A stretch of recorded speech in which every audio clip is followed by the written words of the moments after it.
95. I don't know if we've done that one. Let's see here. We have not. Nice. All right. Well, this is kind of interesting question. Let's see.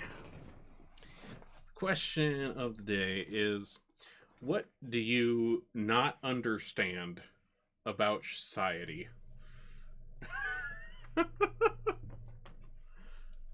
Huh.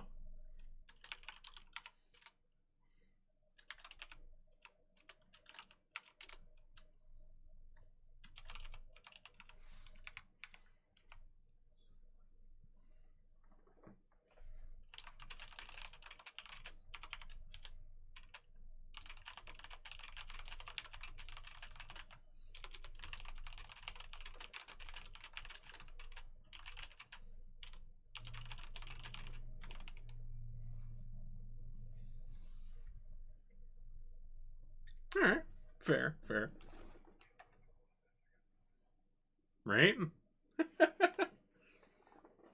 Now, a solid basis for argument right there.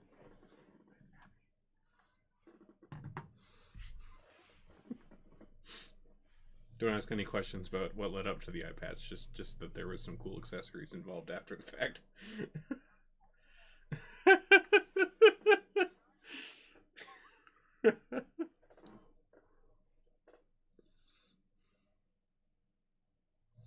Indeed.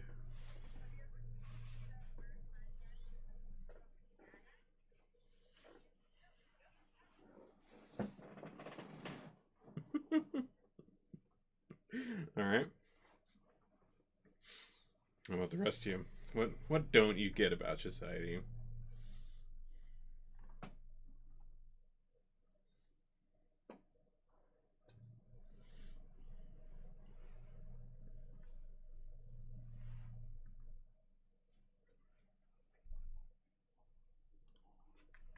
Hmm.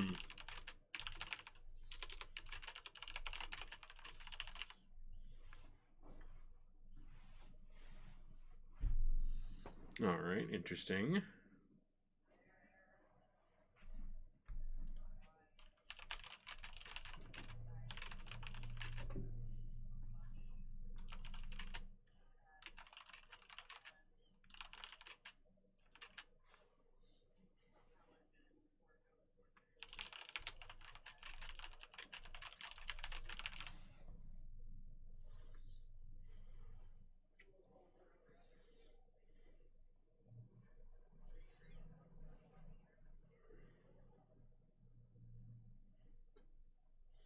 All right.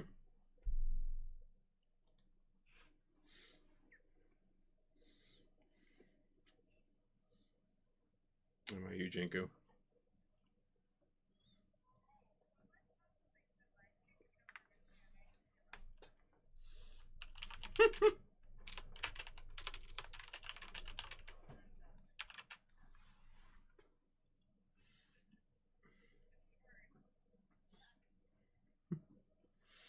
If you don't know, if you don't know what they are, you don't have to pay them, right? You just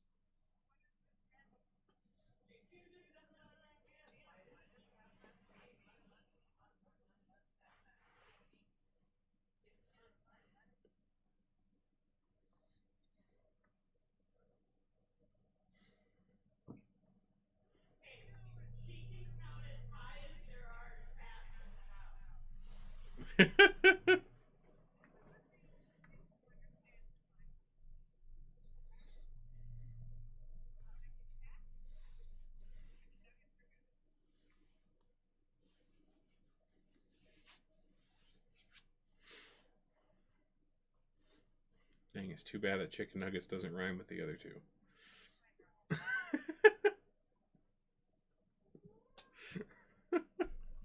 All right.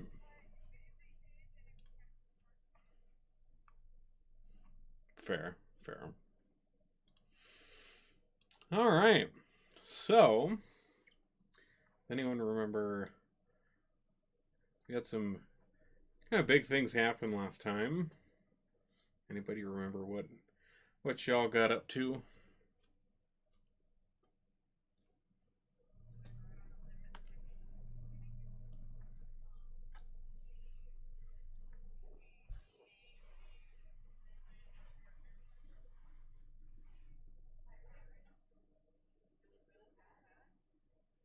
Yep.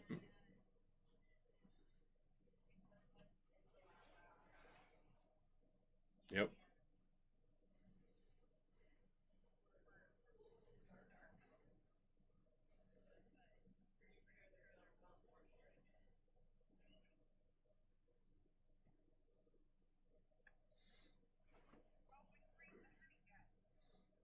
You did. Yeah. Yeah. Yeah. You freed Beppis. Still, it's I can't believe that that is. I can't believe that that's what his name is as written. I did not make that up. That is in the book. Beppis Honeymaker. Poor guy. Yeah, you guys rescued him. Um, got the last piece of the artifact that was hidden away in Xanathar's lair and managed to get out of there without having to deal with a beholder. Thank goodness. Um, and yeah, made a deal with the Dark Elves, and then Boo had a nice little attunement time with the Stone of Galore, and got a massive info dump of all sorts of crazy shit and secrets, including the location of the vault.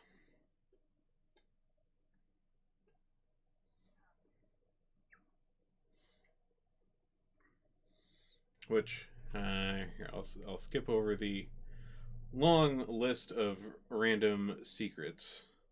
Uh, but the vault one at the end here that he had was yeah, here it is. A tangled barrage of imagery, twisted underground tunnels lit by strange lights, endless field of corpses, halls of stone, a dragon aging so rapidly its scales shed from its skin, the sound of a silver hammer striking stone, a beam of sunlight in a darkened room, and a chisel carving dwarven characters which transform themselves into two words, Brandath Crypts.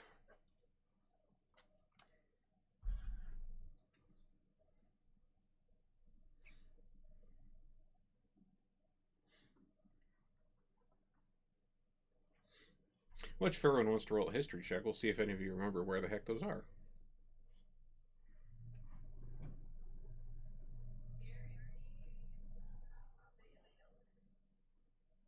Holy shit!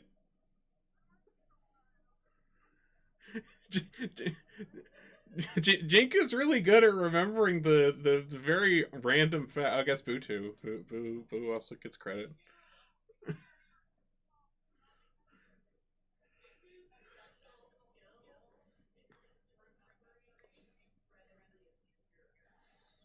Jinku is great at Trivial Pursuit, but nothing else. Just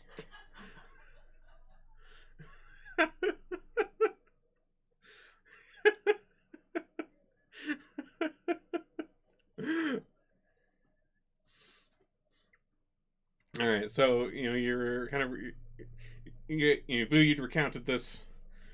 Well, at least just that.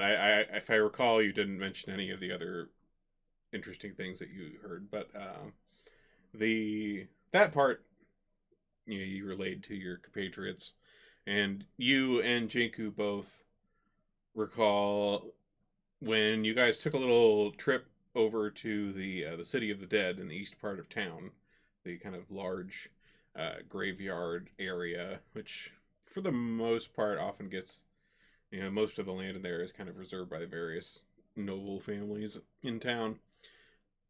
But you guys remember that you had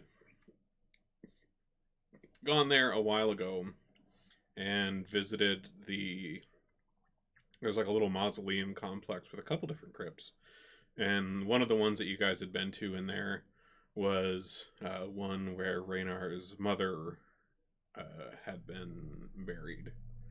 Um, you guys were like looking into some stuff there at the time, but there was a couple other like crypt buildings in the little walled complex where those were.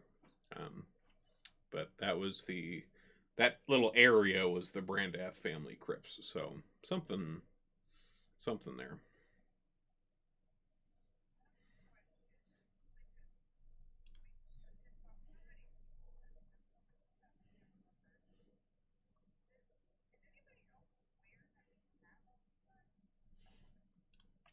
Um,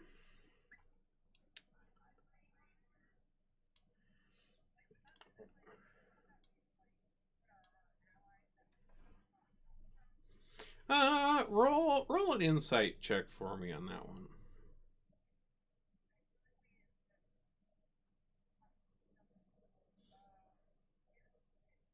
Yeah. All right, pretty good. All right, so Jink, you're kind of thinking here, and you're like, you know, got all the stuff finally, we got all these parts together, and you're thinking back. It's a little fuzzy, but you remember like throughout this whole journey, there's been probably a lot of people that you've potentially pissed off getting all these pieces together. Um, some of them are dead, and you did not get prosecuted for. You guys are innocent and perfectly fine, and have never done anything wrong ever. Um, so, yep. Mm-hmm.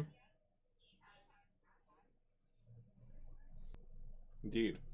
Um, in terms of people that you can remember that like know what you were up to with this, um, Raynar has been kind of in the loop with things the whole time, um, and knows that you guys were looking at trying to get this stuff together since you rescued him, and then kind of the beginning when you first got like just the stone part, not the eyes, was when like a friend of his got blown up by a fireball in the alley outside your inn a long time ago.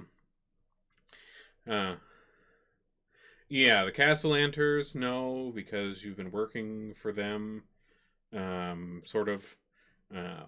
You made a deal with them for part of the money because they had actually already been kind of looking into this too and had one of the eyes already and made a deal with you to give you that if you help them out with the stuff coming after their kids and a part of the gold because they need it to pay off this demon lord that they stupidly made a deal with forever ago that's supposedly going to come back and take their children because he took their first one. Um, and I think Mert would be one that knows a little because he's also been kind of helping you get into places and dropping you info here and there um, to get into some of the various underground stuff around town since he's been around a while and has done plenty of adventuring in his days and has a lot of connections. He works for the city now, but he has many years of knowledge and connections around the city. Outside of them, though, I don't believe there's anyone. I mean, I guess there's technically the Drow captain Zord who knows because you guys just made it. Yeah, yeah. I know what you're here for. We're here for it too. Let's make a deal. Um, um, but yeah, outside of those, the other ones, as far as you don't like. They don't necessarily know who you are. They just are people that had parts of this artifact in the past, and it has since been absconded from them. So they're probably trying to find out. It seems that there's, at least a few different groups of people, or groups of people or families or whatever that were all trying to piece together this mystery of all this embezzled cash, and trying to get their hands on it. And you guys managed to successfully weasel your way and wheel and deal your way into getting all of the pieces put together to find out where the heck it's at. Um, there is the matter of the door, which Boo already knew about. There's some things, like a couple things that you need to gather to be able to open the door to the place, which I can remind you of. It was.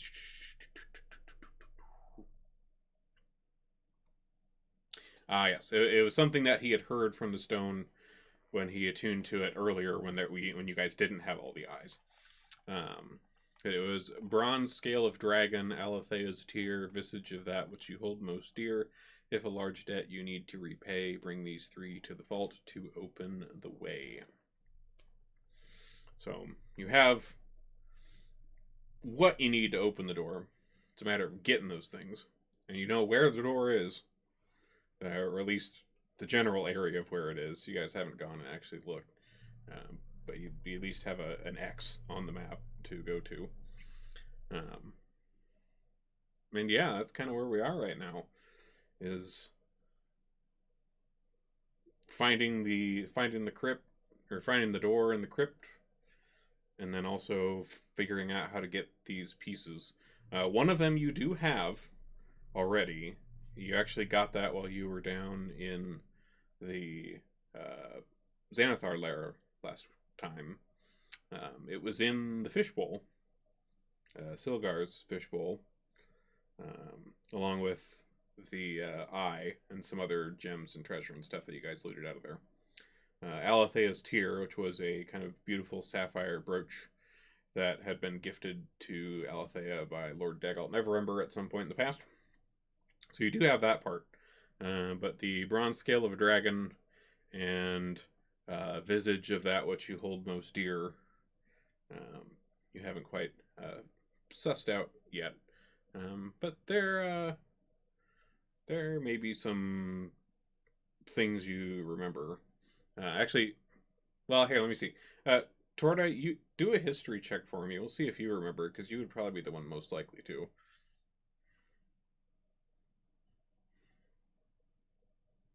I think you actually were the only one it would have seen. Okay. So, Torda, you guys are talking about these various clues. And you remember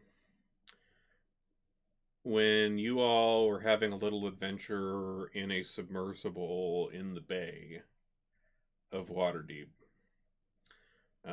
Torda was outside the submersible. The rest of you were kind of inside it and didn't have the best of view. But there was some large creature that was chasing after you guys. And in the process of trying to escape from that, whatever that creature was got taken out by a larger creature. And Torda, you recall seeing like kind of an orangey shimmer on that thing. You didn't really get the best of look at it because it was getting a little bit late when this was going on. But in like the twilight, I specifically remember mentioning the detail of you seeing kind of an orange shimmer coming off of something big that the bigger fish that ate the big fish that was after you guys.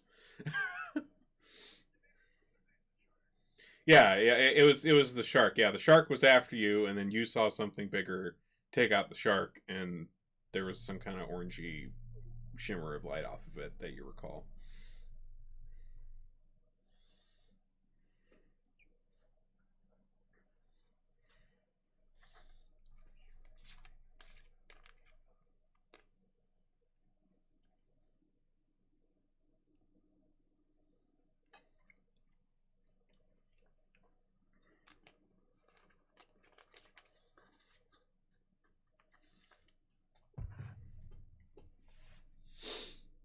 So what are you guys interested in looking into first? Trying to get stuff together for the door and figure that out. Try to go to the place and go to the door and see what's even there. It's kind of in your hands right now.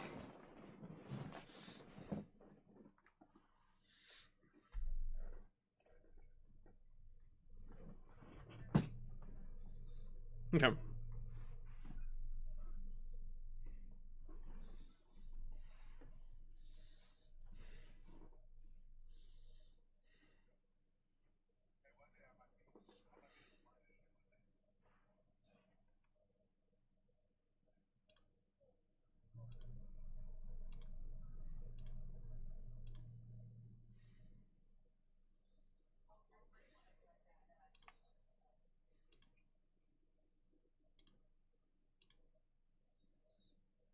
Don't worry, Jinku.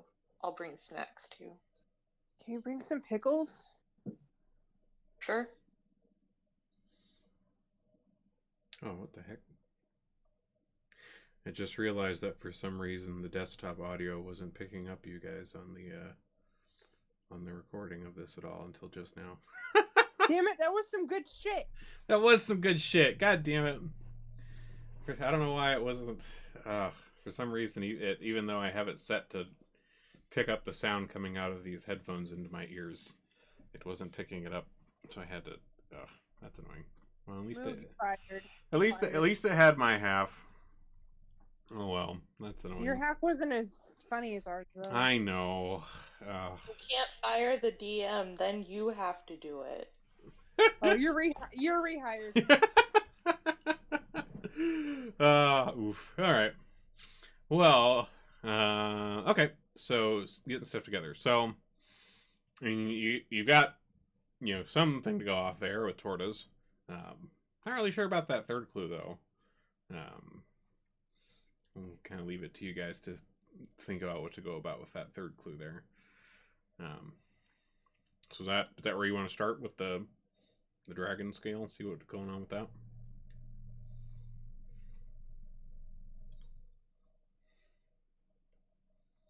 That sounds good to me. Yeah, I was just saying, I agree totally. Okay. All right. So, I mean, all that you really know at this point is that that you saw something down in the bay around the docks. That's about the only information you've got.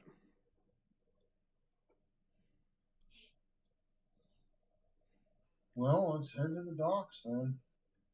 All right. If it's in the bay, at the worst, we can go probably talk to a submarine person and borrow the submarine. Okay. All right. Wait, didn't we end up destroying the submarine, the submersible thing? I thought it got pretty banged up.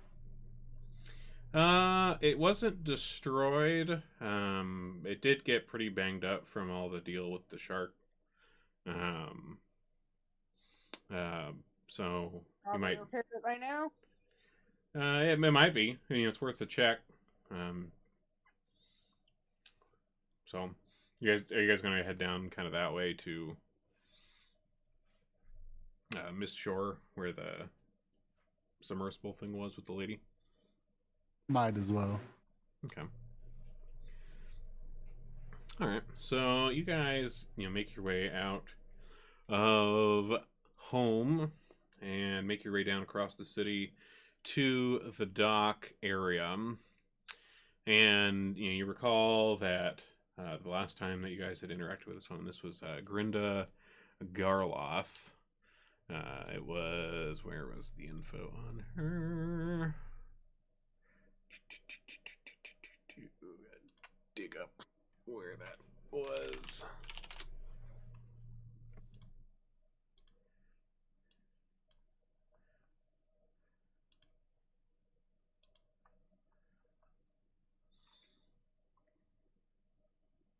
All right, here we go. All right, so you guys head down to Mist Shore, which is kind of it's the western end of the kind of dock area of Waterdeep. Let me pull up a map here so you guys have something to look at.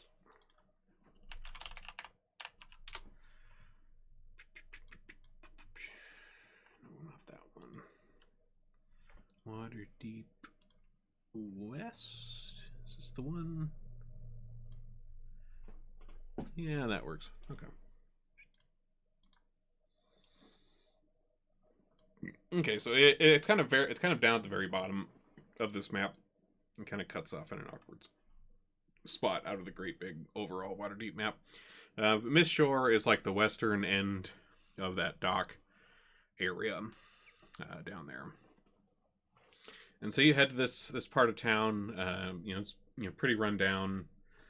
Most of the kind of buildings around here are kind of lean-tos and worn down shacks and small structures and stuff. And there is a dock down at the end that kind of extends out a little ways. There is a kind of a decently sized kind of boathouse sort of thing down at the end of the dock, which is where you guys had been met with Agrinda before. You don't see anybody really about when you guys get over there. I mean, there's a few people that kind of live in the area that are just kind of around, making the best of their lives, washing clothes, preparing, whatever meager food stuff. There's some people fishing kind of along the shoreline and off of the docks trying to get something to put on the table at least. But you don't see anybody out around the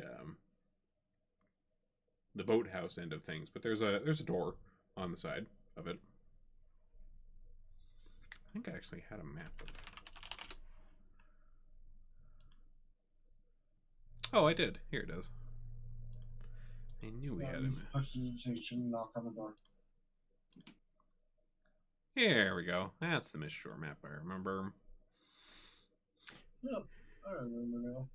Yep. So her boathouse is right down there in the east end of the dock.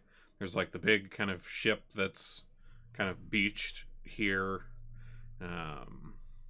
That, if I remember correctly, had some kind of cruddy inside of it. Pretty rundown area. But yeah, you guys knock on the door. There's Boo knocks on the door with prestidigitation. And nobody comes to the door.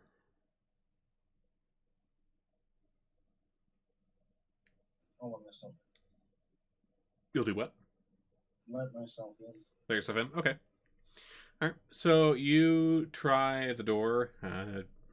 Doesn't really seem to be locked. And, opening the door, looking at it, you're not even sure if it could be locked, or even if it was locked, if it would do anything. It's not really that well put together. But you head inside, and there is, kind of a various assortment of some science, like kind of rudimentary scientific gear. There's like an unmade bed, kind of looks like an alchemist's lab of sorts, but made out of whatever jars and things that she could find. Small stove, a very kind of overstuffed and in poor condition chair, a wash basin, a chest, things like that. And there's another door to the north of this room that stands ajar. And you hear from inside kind of like the faint sounds of someone working with tools on something. Like you hear intermittent kind of bangs, the sounds of bolts being turned, a wrench grasping onto things, that sort of stuff.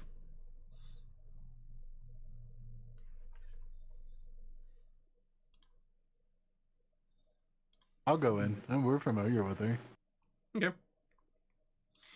All right, so you head on in, and you see kind of suspended out of the water, like this part of the building is kind of the boathouse type area. There's like a larger door on the eastern side that's currently closed, and on the interior here it's got kind of a large open area over the water, and then kind of a small platform that kind of runs around the south and the west and the north edges of the thing to be able to get at whatever boat or things are stored in here. But suspended in the air, you see the submersible, the so-called apparatus of Quailish that Grinda keeps care of. Here's a picture of her and her little crab thing. But she is currently up on top of it. Currently not wearing the robes in that picture. She's kind of got some rough work clothes on, like a pair of overalls sort of thing. Kind of a very stained, probably white at some point, work shirt that has clearly seen a lot of oil and grease and things in its day. And she's up there, seemingly working on like tightening some of the things on the roof, trying to get things put back together. But she sees you all come in and says, "Oh, well, come back to try to take another ride on the old rust bucket, huh?" Yep. Well, I'd love to help you out with that, but I haven't quite finished all the repairs on this thing since the last time you all took it out. There's it got pretty banged up, and well, I mean, you've seen the state of things down around here on this part of the docks. Stuff's hard to come by, so I don't know if she's entirely fit to go down under the water right now. If you're trying to do that, you're probably likely to spring a leak.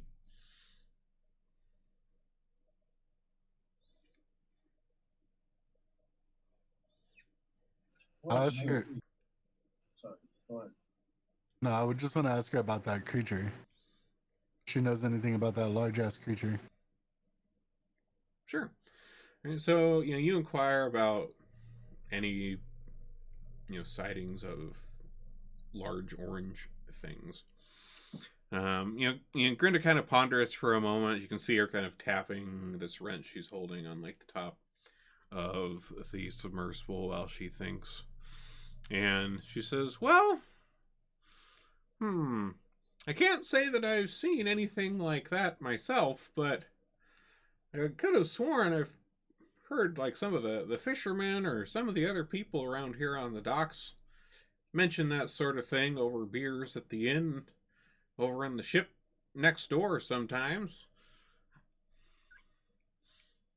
Don't remember the details entirely, but I feel like I remember hearing that come up in their stories." Why, are you trying to hunt something big? Yeah, the thing that chased us out of the water last time we used your contraption. Ooh. Well, considering the amount of damage that you took from whatever it was last time, if you're going after something bigger, things might get a little dicey. It's more of a research vessel, I'd say, than any sort of fighting vessel. Especially when you don't know what you're going after. But I would say, probably ask around some of the fishermen outside. Maybe they might have some tales to tell. They're usually the ones out staring at the water all day. I'm usually in here banging away on metal and stuff. Most of the water I see is the stuff that's right here under the boathouse. And if it's that big, well, a little too shallow up here. Makes sense. Fishermen are gonna know their area, a little better than you would.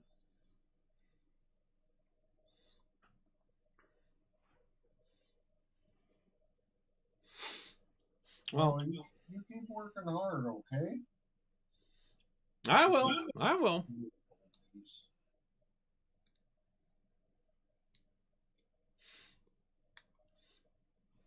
I'll see what I can do.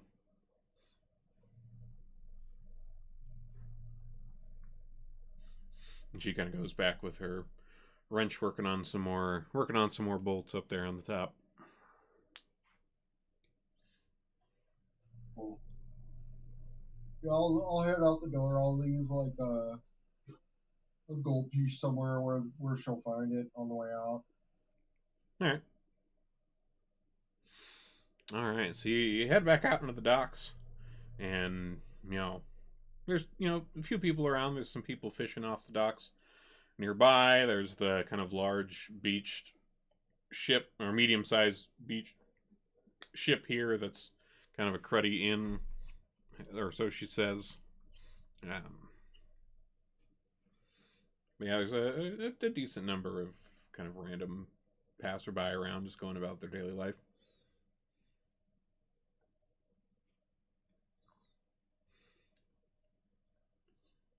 All right, we'll have to start talking to him, I guess.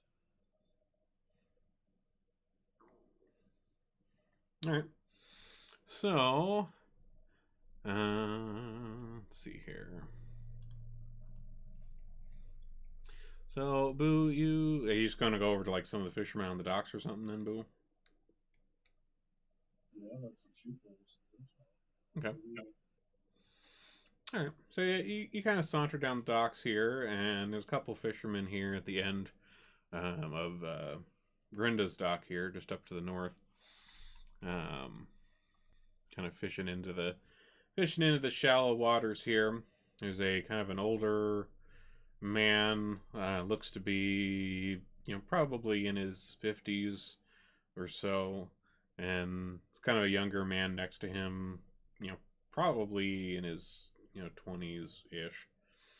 But they're both kind of just chilling there on the edge. Both of them kind of sitting on small barrels while their fishing lines dangle off into the murky water of Miss Shore.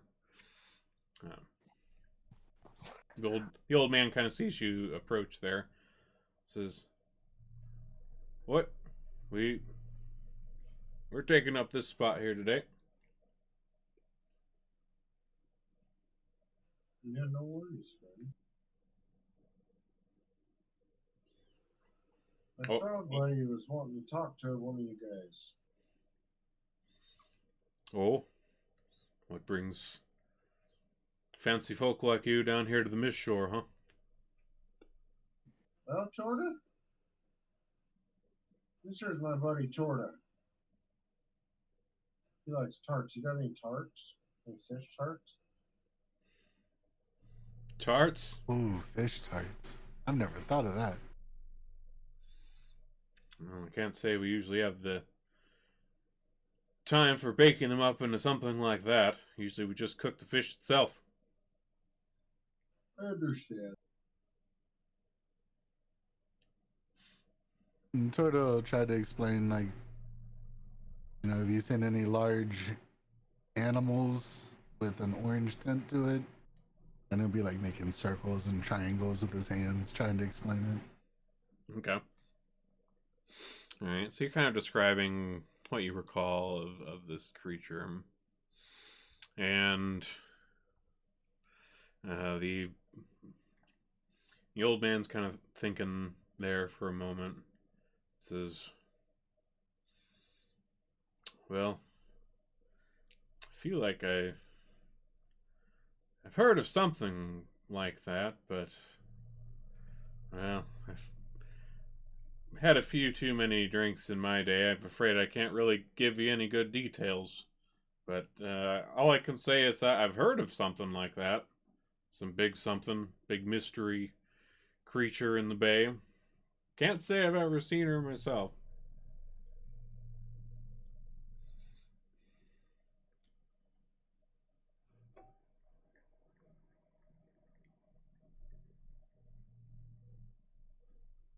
it. Toto will look at Boo and ask for permission to push him in the water. Yeah, you're kind of a worthless fucking use of air, aren't you? You got nothing for me. I'm kind of irritated. Why do you exist? Whoa, whoa, whoa, whoa! We don't want no trouble. We're just humble fishermen here.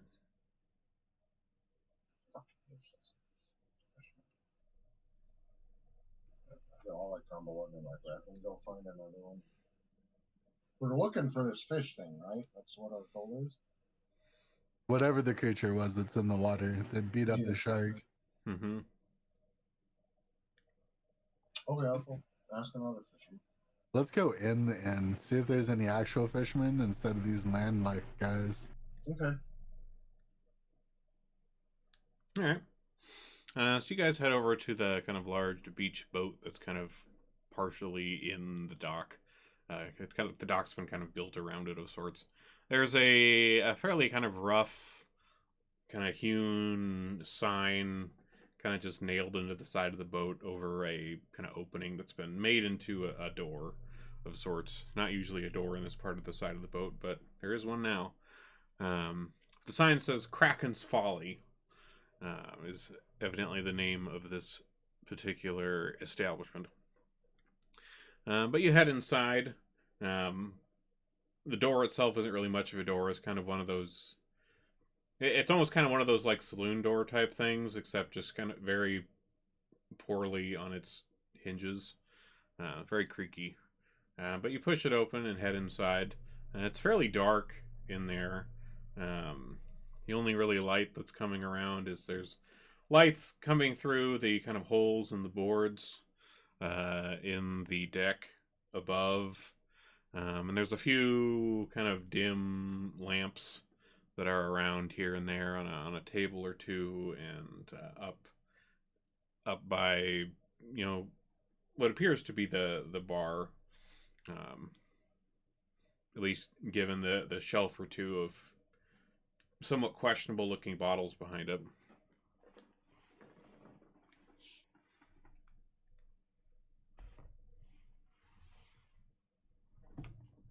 There's a kind of a stout gentleman behind the bar that you see, and there's a few other people around. There's a couple of dwarves at a table nearby, a human or two kind of drinking on some stools kind of over in a corner.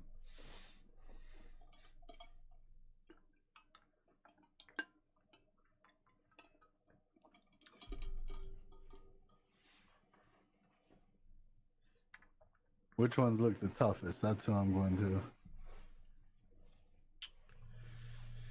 I mean, looking around, none of them look particularly like tough per se. They just look like they've carried a lot of shit in their lives. Like that, the whole air of the place is almost kind of more sad than anything.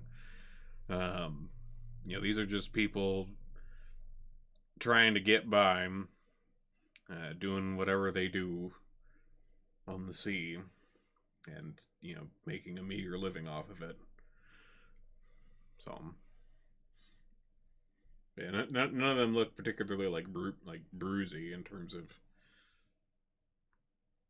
fighty or anything. They just look like a bunch of kind of down and out fishermen. Oh, that's disappointing. I'll just start going table to table asking about this mythical sea creature. Okay. How about Jenku and Zai? What are you two up to?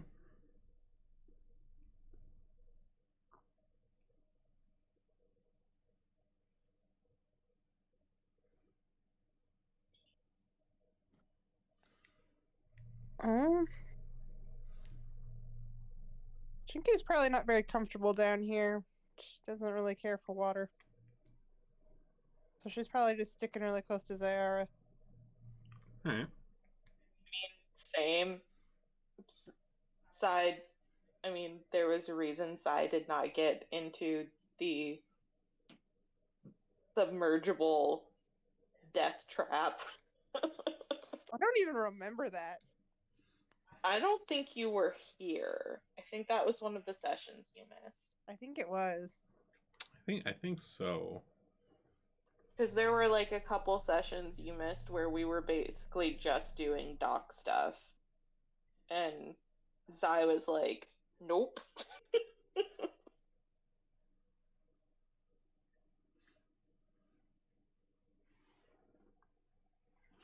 Alright. So, you know, Tordy, you're kind of asking around.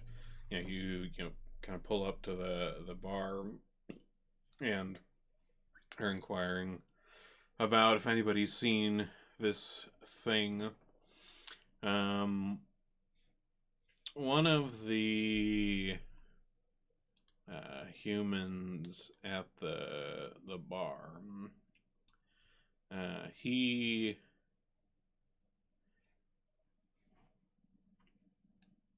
mentions that he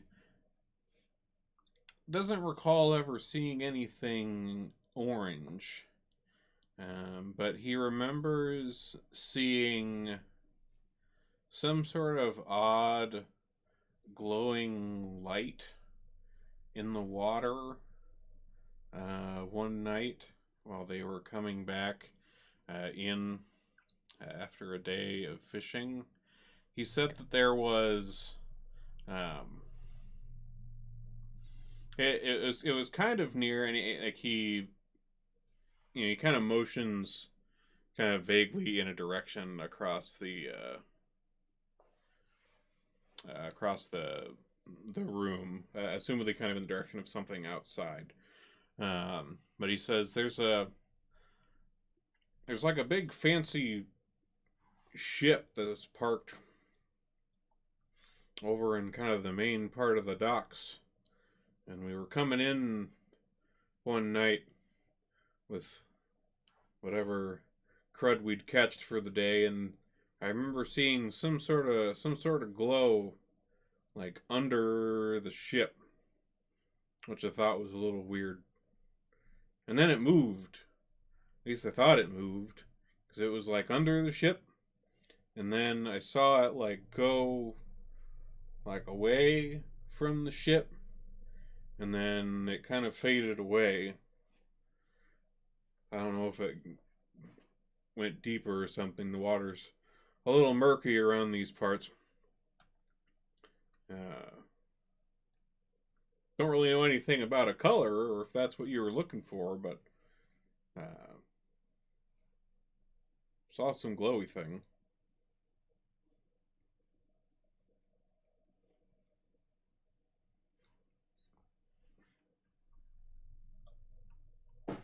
Under a fancy ship. That's all you got?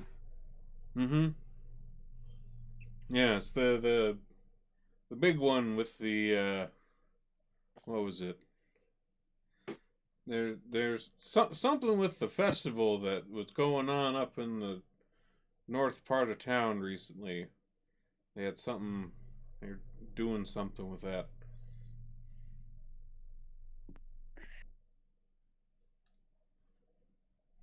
I'll look at Boo because I don't know their traditions in this city.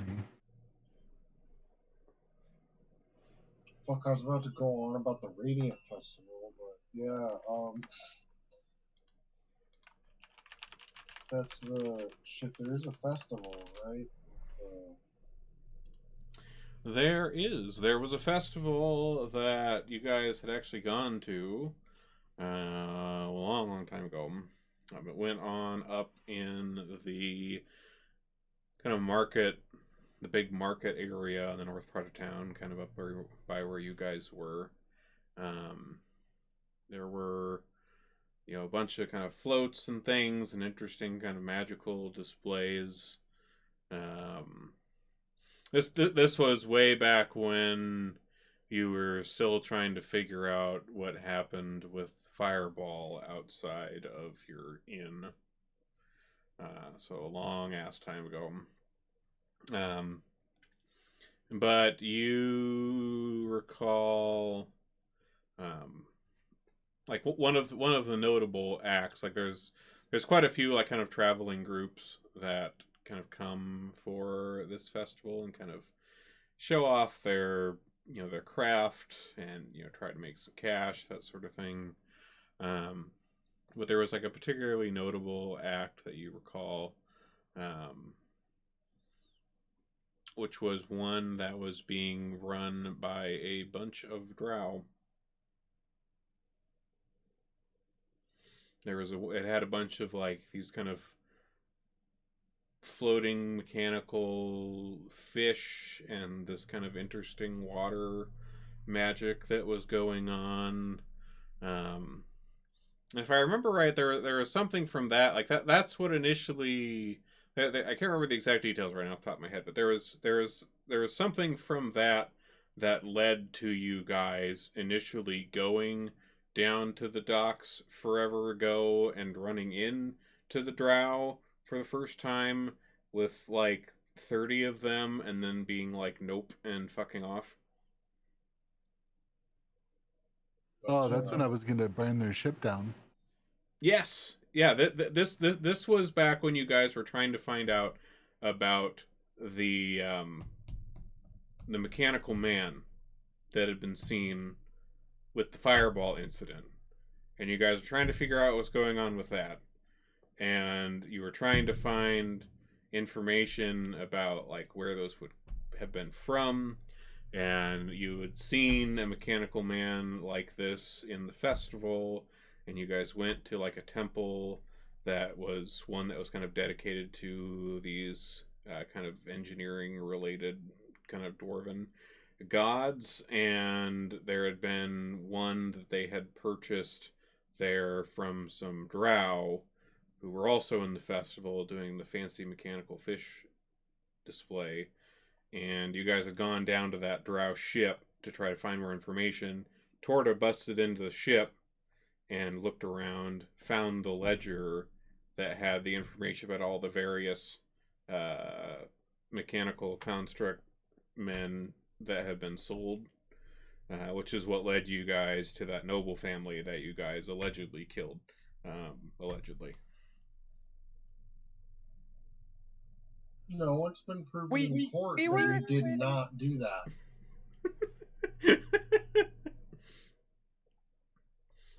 um, but yeah, so that was a long time ago. But yeah, you guys have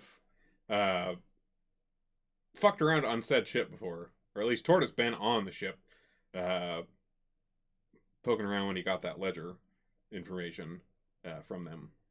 But you guys have all been near it when you had a run in with a ass load of drow.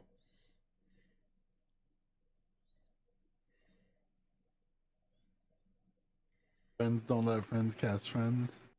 That was also where that was from. That is correct. Ow. I forgot about that. He doesn't have that anymore. that was that session indeed. Oh, Good times. possibly one of the best things to come out of this campaign. Yeah, Dude, that could be a that was freaking really t-shirt. A t-shirt only we would wear, but still. right. No one would understand it but us, but it would still be great. It would be. Yeah, we're digging into all sorts of campaign history today. We really are. This is like one of those episodes of a sitcom where it's just all flash. Oh my gosh. Just the flashback episode. You get like 30 seconds of them being like, remember that time when? Yeah, that's pretty much what we've been doing so far. And then you guys It's go only there. 'cause And I can't remember jack shit. oh man. I certainly can't remember jack shit, so.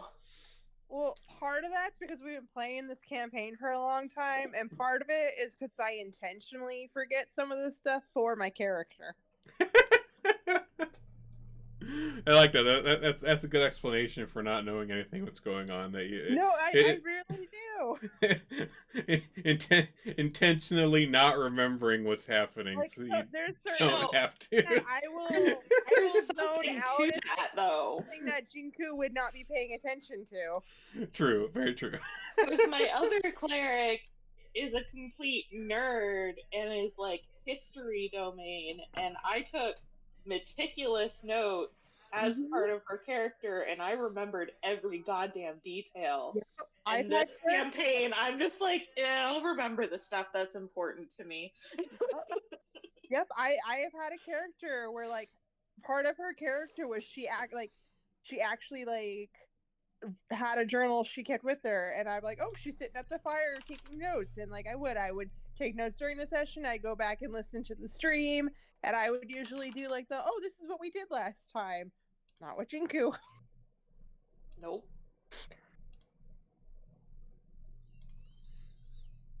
Unfortunately, now that we're getting to the point where we're like solving shit, I'm like, oh god, I don't know what we're doing. Yeah. Oh god. Yeah, we're getting to the point where all of the stuff from the whole time is all coming back around, and it's like, oh yeah, those things, right. Coco says he will make a character and play Oh, how cute. But yeah, so very very old refresher there on how we got to that point. But yes, you have. I mean, you've interacted with those drow now a couple times, but you do know of the fancy ship of what she's referring to.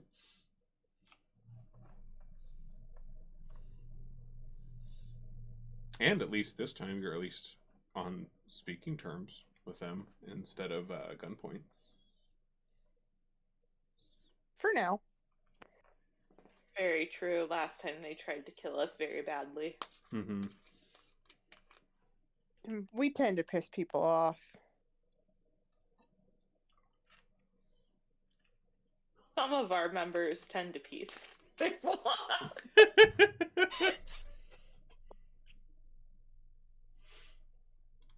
All right. So let's see. So you got that information out of the guy here at that cruddy inn, but still no particularly good leads on the creature itself, but some other strange goings on.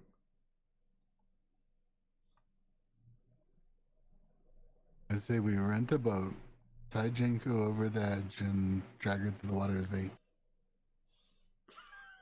To be the bait. I mean, we'll pull you in. We'll save you. Why can't somebody else be the bait? You have the most mass out of all of us. And you smell the worst. Okay, yeah, that part's true. And you wouldn't have to take a bath again for a while. Okay, I'm coming around on this. Give me one more good reason. I'll buy you pocket peanuts. I can buy my own pocket peanuts. I'll buy you Gonna have twice. to do better than peanut. You're gonna do a lot better than peanuts, sir. I'll go get the chicken nugget recipe from that imp. That way you can make your own nuggets. That's work. Yeah, but y'all loved them. You I don't loved quite them a little too much. You don't quite have me. I'm gonna give you a hint. The secret is in Zyara's bag. If you were She paying wants- attention to what I told her to pack. She wants pickles. Give Jinku a pickle and she'll do it.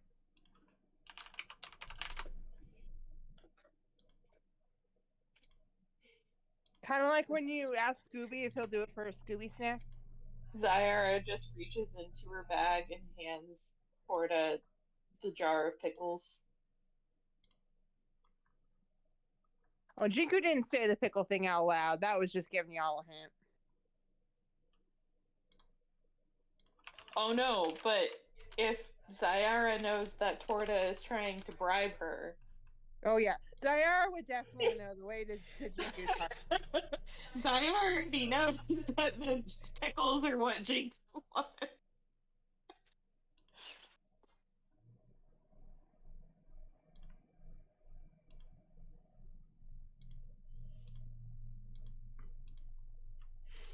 All right.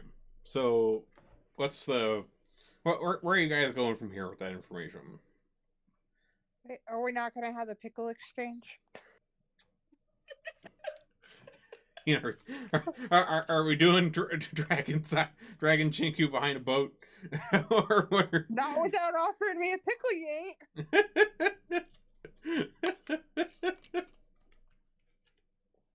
I'll go wherever Zord's ship is parked. Okay. So, assuming we all discussed that's the ship, because I'm not a dock person. I don't really know.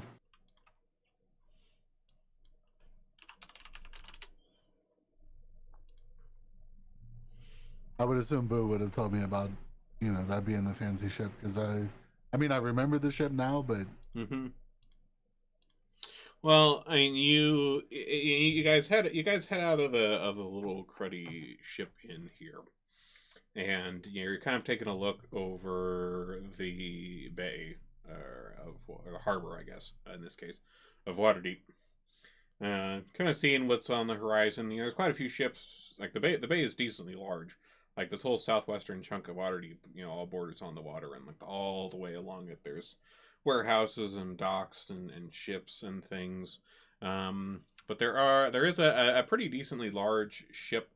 It's kind of about the middle ish of the whole swathe of docks on this whole side of town, which is right where you recall it being, and it is looking at it from where you guys are, like it is kind of a fairly fancy ship. I mean, last time you guys were here, it was at night, or at least last time you guys were here, looking for that particular ship, it was night.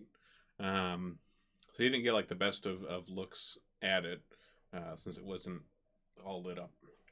But the like the colors on like the sails are all rolled up right now, but like there's some pretty vibrant colors on them, and there's lots of these kind of little strings of like little pennant flags and little kind of decorative ones hanging off various parts of the ship, and like these little strings of like pennant flags going between like the end of like the masts and like down to like railings on the deck. um it is fairly garish looking, looking at it, and it's kind of hard to deny from all along all the other ships in the bay, nothing else quite fits the description of the fancy ship, like that one would.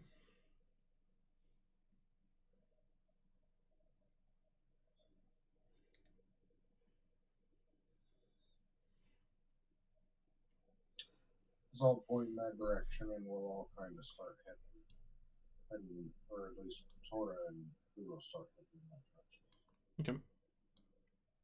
Okay. Zijing, you guys coming along, I assume? Yeah. Okay. All right. So you guys make your way down along the dock ward. You guys mostly sticking along the edges here. I mean, since there are all these docks and things, like most of the kind of edge, right up against the water here is all fairly well paved. This is all kind of got these cobblestone platforms and little kind of jetties and stuff going out into the water all along the way. And so you just kind of make your way along, weaving amongst the various people doing their daily work, carting boxes around and fishing and working on their boats and nets and whatnot. But eventually you get down to the kind of central area of the docks, where the ship is parked. Let me get that for you here. And you see the pretty decently large ship here, parked just like it was before. As you guys are walking up to it, you see kind of up on the bow, kind of carved in, like there's a like on each of the sides of the bow, it's kind of this kind of bright white, painted wood, and kind of carved nicely into that. You see the name of the ship is the Eye Catcher, which seems apt, given how it looks. But you do see kind of various of the drow around. You've actually passed a few of them on your way down here, that were doing various shipping work here on the docks. But as you walk up, they haven't really seemed to have taken too much notice of you. At least the ones that are kind of out here working around the ship. And you guys head down the pier that it's pulled up to here. Sure. All right. So you head down the pier, kind of towards where there is a ramp, kind of leaned up towards the edge of the ship here. And as you're kind of getting close to the ramp, a couple of the drow that are around stop you, and they're like, "Hey! You got some sort of business down here?" We do, with your captain.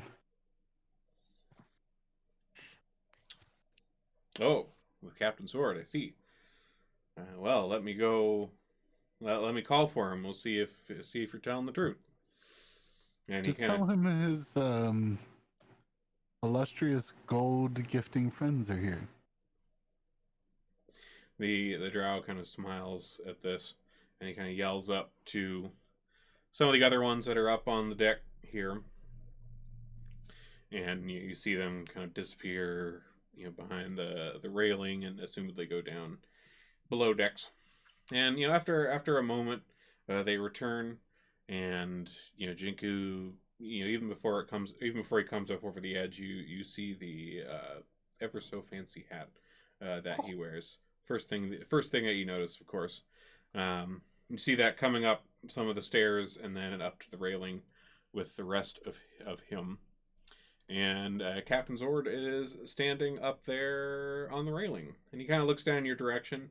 And you can see like a smile beam across his face, and he kind of spreads his arms wide and says, "Why, yes, yes, business partners, come along. Hopefully, that this time around you'll find your stay a little bit more welcoming." One would hope. I don't even think they knew I was there last time. I No, mean, they didn't. Yeah, they didn't know You were about. invincible Yeah, the whole time. yeah, they didn't know about you, Torta, but they ran to the rest of you the last time you guys had a tussle here. But of course, they've all met you. Well, except for you, Torta, I guess, since you were invisible that time too. This is probably the first time they've seen you, Torta, but the rest of them they've seen. the first time I climbed up and almost set their ships on fire. Yeah, it's But true. We won't do that this time.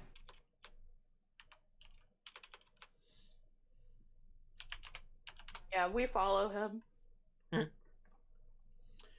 All right, so you head up into the ship here. Hold on.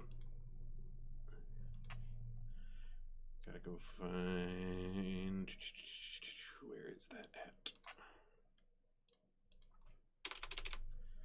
Oh, was this the eye catcher?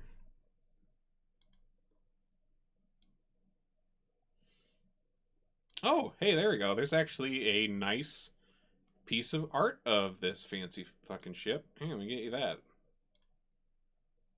Check it out. There you go. The eye catcher. What is some neat art? Right? It is a pretty cool looking ship. Please, we all know the real eye catcher is the captain's hat.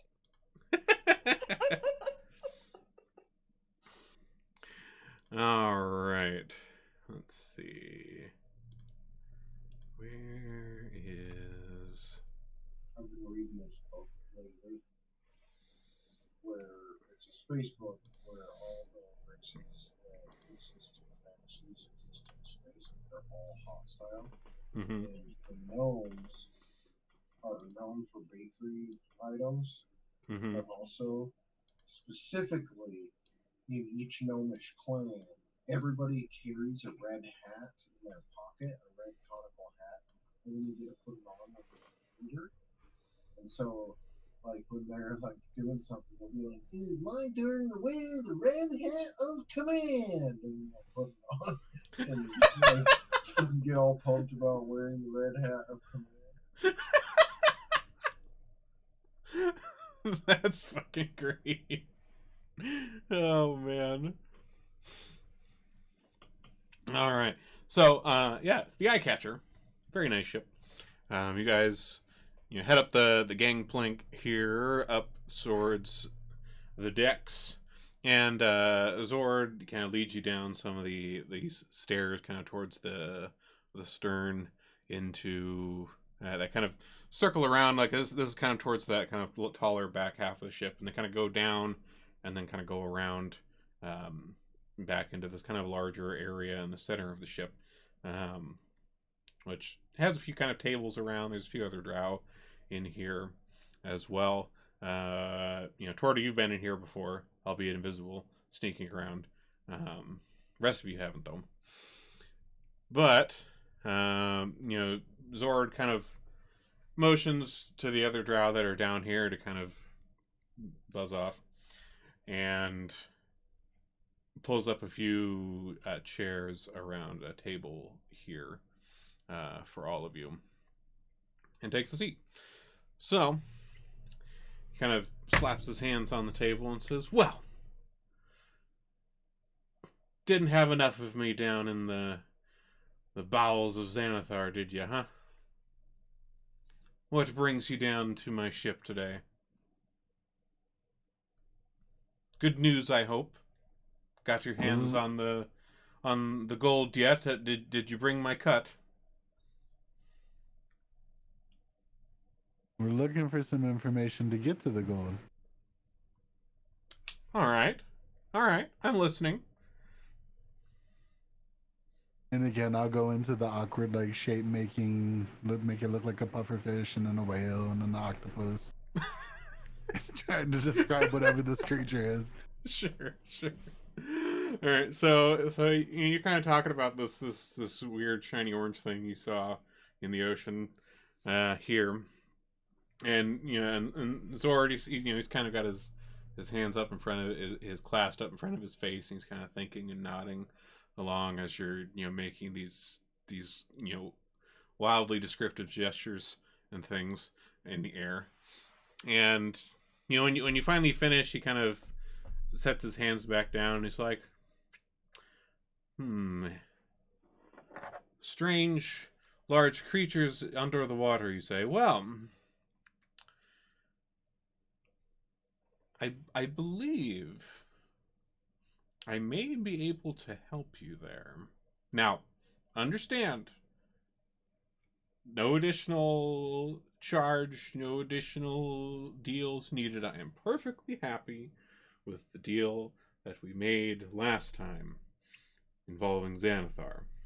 So I am doing this out of goodwill in the hopes that this will foster your access to the payout that comes to me. So, if you're looking for something under the water, well, I may have a little something that could make that easier for you.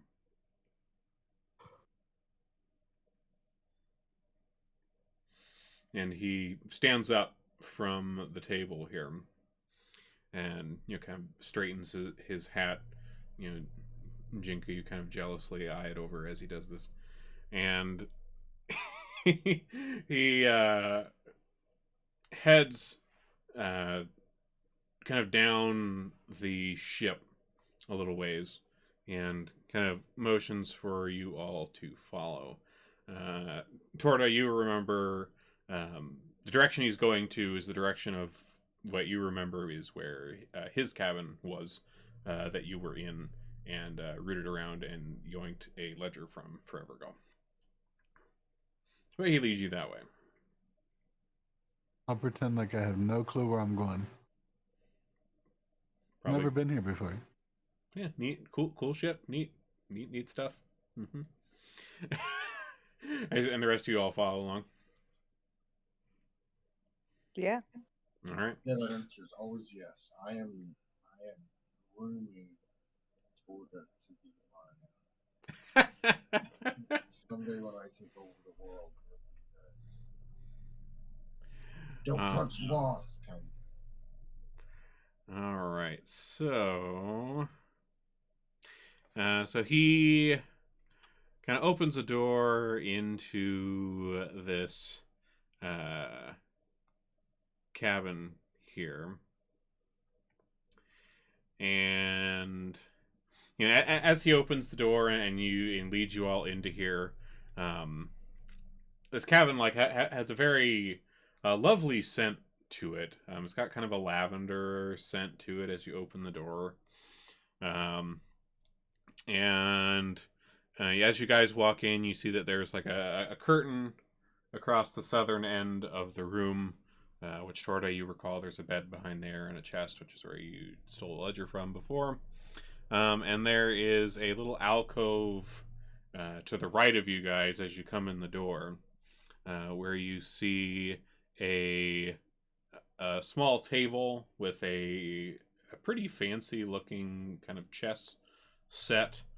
Looks to be, possibly made of jade or some sort of stone of that type. It's very nice. There is a empty wine bottle on the chess table, and standing next to the table is another one of these uh, mechanical men, Nimblewright, currently turned off, but it's just kind of standing in the corner behind the table. But he lets you all come in, and once you're all inside, he kind of reaches over and closes the door behind you, and then he turns and scoots the chess table back a little ways off from the floor, and there is a trap door in the floor of this room, which, at least from what you observed of the ship from the outside, normally one would expect that opening a door on the floor of this room would open it into the ocean. But he knocks on it a couple times, and you hear the clicking of a lock, and he pulls this open, and you all see kind of a metal ladder in some sort of kind of small vertical shaft leading downwards. And he kind of heads down into the shaft, and kind of, as he's heading down, and he's kind of holding his hat on his head with one hand, and he's kind of climbing down the ladder with the other hand, but he kind of motions to you all to follow him down this shaft. And he kind of disappears out of sight for a moment as you hear him kind of climbing down this metal ladder. I'll give him a few seconds and do the quick drop slide down the ladder. Okay. Damn, that's a smooth move. So you, Torty, you kind of go jumping right into the shaft here, and stylishly slide down the ladder, right onto Zord, who is currently bent over.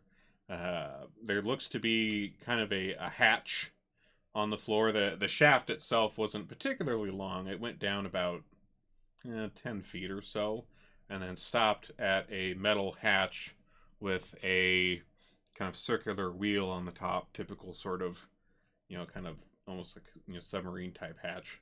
And he is bent over, turning this wheel on this hatch as Torta, you come barreling down and land kind of squarely on his back. He kind of lets out a cry of protest as you knock into the ground. Says, "Whoa there, friend! Not so quickly down the ladder. The other end's not quite opened yet." And he kind of tries to disentangle himself from you there toward him. I'll make it easy and just jump like halfway up the ladder with no, All right. with my apologies as I go fleeing off.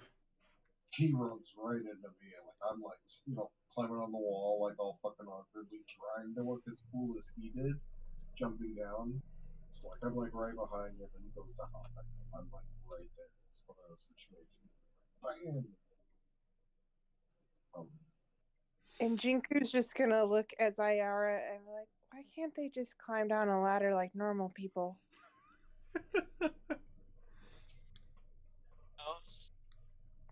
Maybe they think it's more fun this way. Don't be mad because we fit. So you guys, he opens this hatch, and below there's another kind of ladder that descends a little further into some other structure. But he continues down the ladder. The rest of you follow, and you all find yourself in a fairly decently sized apparatus of some kind under the ship. You look out on either side of you here, and there are a couple of kind of curved windows in the side of this that look out into the water, and you can see that you are, definitely under the water, in some sort of submersible. It seems. Let me get you a. Just the.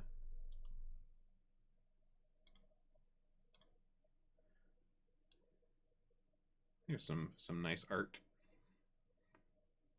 Neat. Yeah. Look at that cute little crab. Is that a play on Little Mermaid? Come on. Get the crab on the shoulder. If it's not lobster, but you know. I have no idea.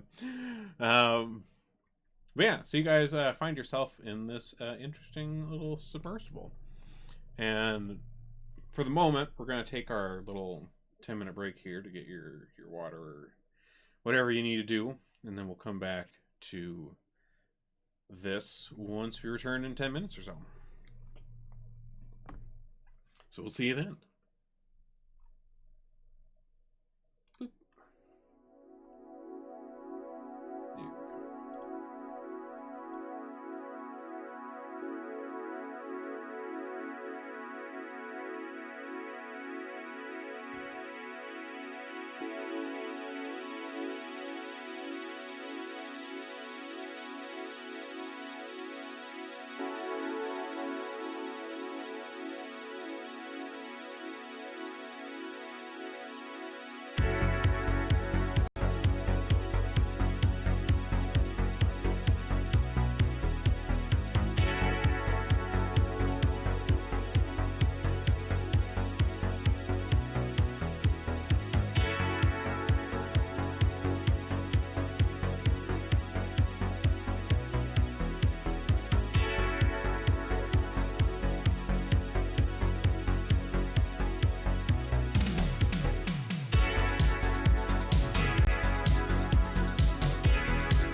So, yes. So you guys, you come down this ladder. You have these kind of curved bubble kind of windows on either side of you here. And yeah, it seems that you're in some sort of submersible. It's a pretty decently sized, definitely a lot higher quality than the kind of banged up refurbished apparatus of Quailish that Grinda had. Like that one you were kind of like packed in there. Um, wasn't really a lot of room for people. This is like, almost like a whole ship onto itself. Behind you, like you see, there's kind of like a hallway that extends uh, down quite a ways. Like it seems like this is almost, maybe a little shorter, but it's almost as long as the eye catcher itself. Um, just underneath it. Actually, here, let me get you a little picture of it here from above.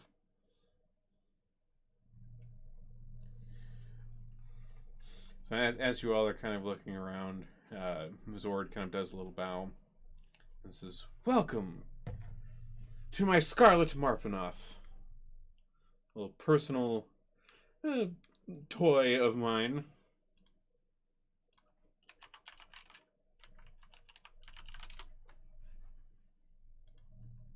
Cool. Does it go places, or is it just like under your ship? Oh, no, it most certainly goes places. I just usually keep it parked here under the ship in case I need to make a speedy getaway or something, of course, you understand. Uh, but I also use it for poking around, little pleasure cruises around under the water. There's quite a lot of interesting things to see in the harbor, all sorts of shipwrecks and things that have been around for years. Supposedly somewhere there's some uh, like mermaid, some sort of civilization that's somewhere here in the harbor, but I've never really came across them myself. Um, but it's certainly interesting for a little sightseeing on the side. I've heard of the legendary mermaid. You never know when one's like looking right in the window at you or something, man. It could be crazy. You could be, very well could be.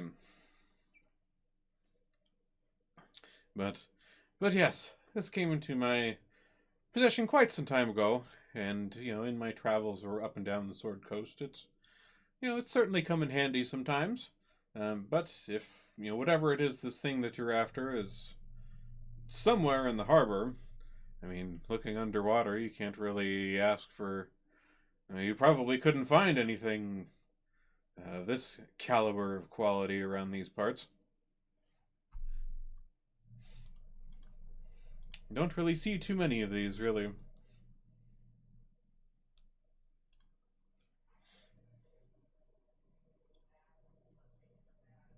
Hmm.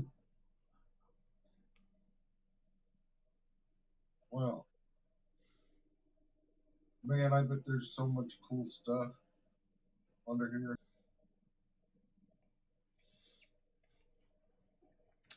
Oh, most certainly. I mean, Waterdeep has a long and storied history, and even long before Waterdeep itself was really established as kind of its own sort of thing many years ago.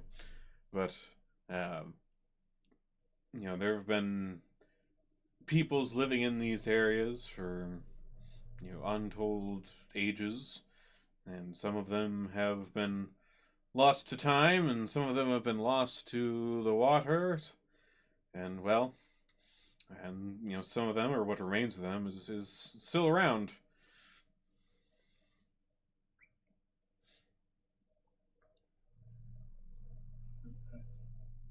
Wow, determined. Okay.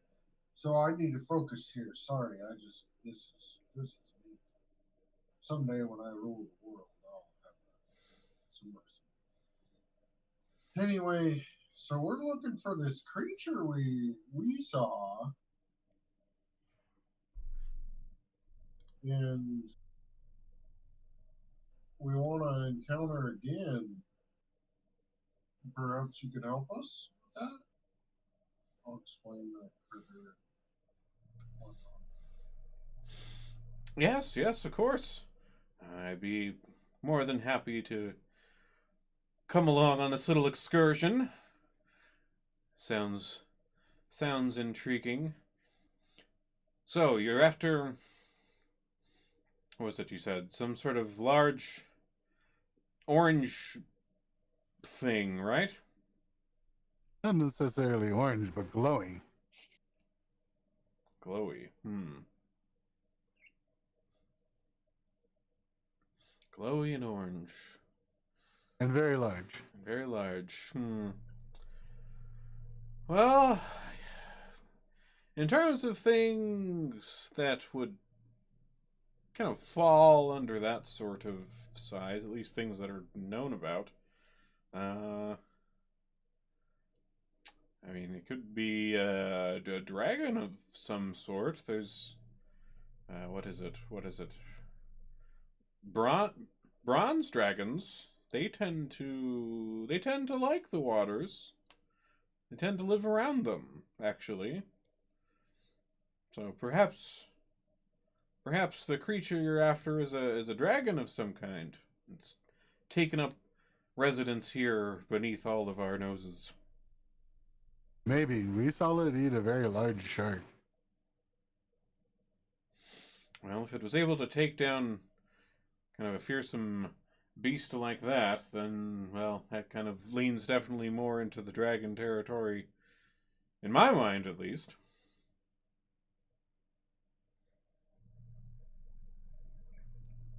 I mean, goodness, I guess I shouldn't say that it's taken up residence here. We probably took up residence over it. Oh, wrong string. Right. That harnessing its power would be just kind of go over into the corner and like be mumbling to myself while rubbing my hands together. Tord is doing the same thing, but he's wondering if he can beat the shit out of a dragon. Because he's never like, actually seen one.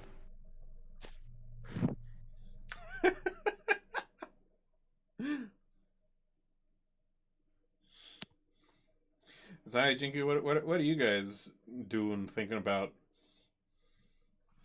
Jinku is like sweating because like she's super uncomfortable being underwater, and I imagine she's kind of like hunched over, like even though this is roomy, like she feels like very claustrophobic, and she feels like there's not enough space. Like she is super uncomfortable.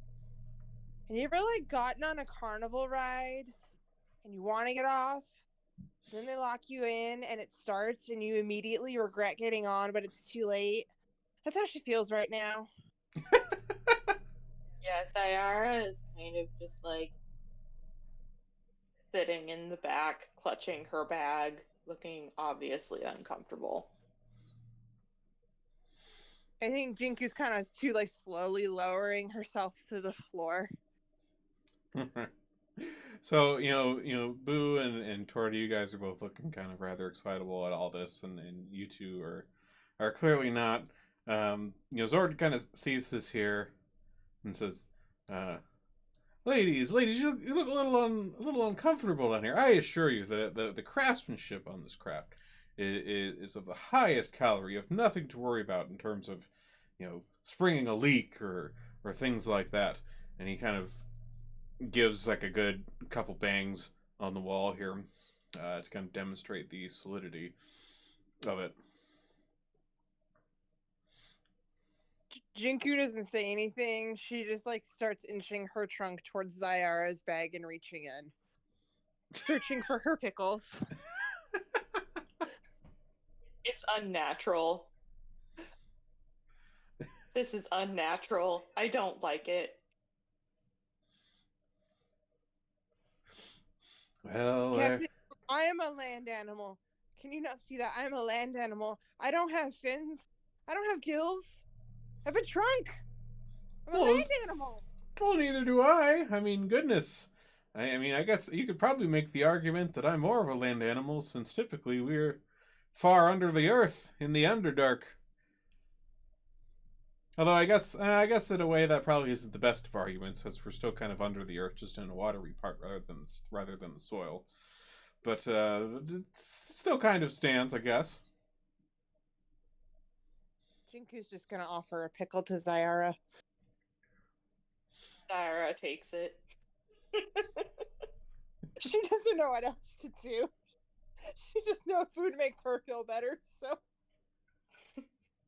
Food makes me feel better, thus it makes everybody feel better. Well, if you're feeling too cooped up down here, I mean, you're more than welcome to take a seat by one of the lovely windows over here to take in the view. Nope. Certainly, that will give you kind of more of an open view of things, rather than kind of balled in a corner of a metal box. Yeah, have them look out into the vast darkness. Nothing to worry about there. I don't think he understands the problem. Well, I mean, if the darkness is the problem, and he kind of It's not. goes over and slaps kind of lever on the kind of control panel up at the front of this, and there's a series of lights kind of come on around the exterior of the submersible, kind of lighting up the water around here. There's a couple that kind of go straight out in the front, some pretty kind of strong beams kind of pierce through under the water.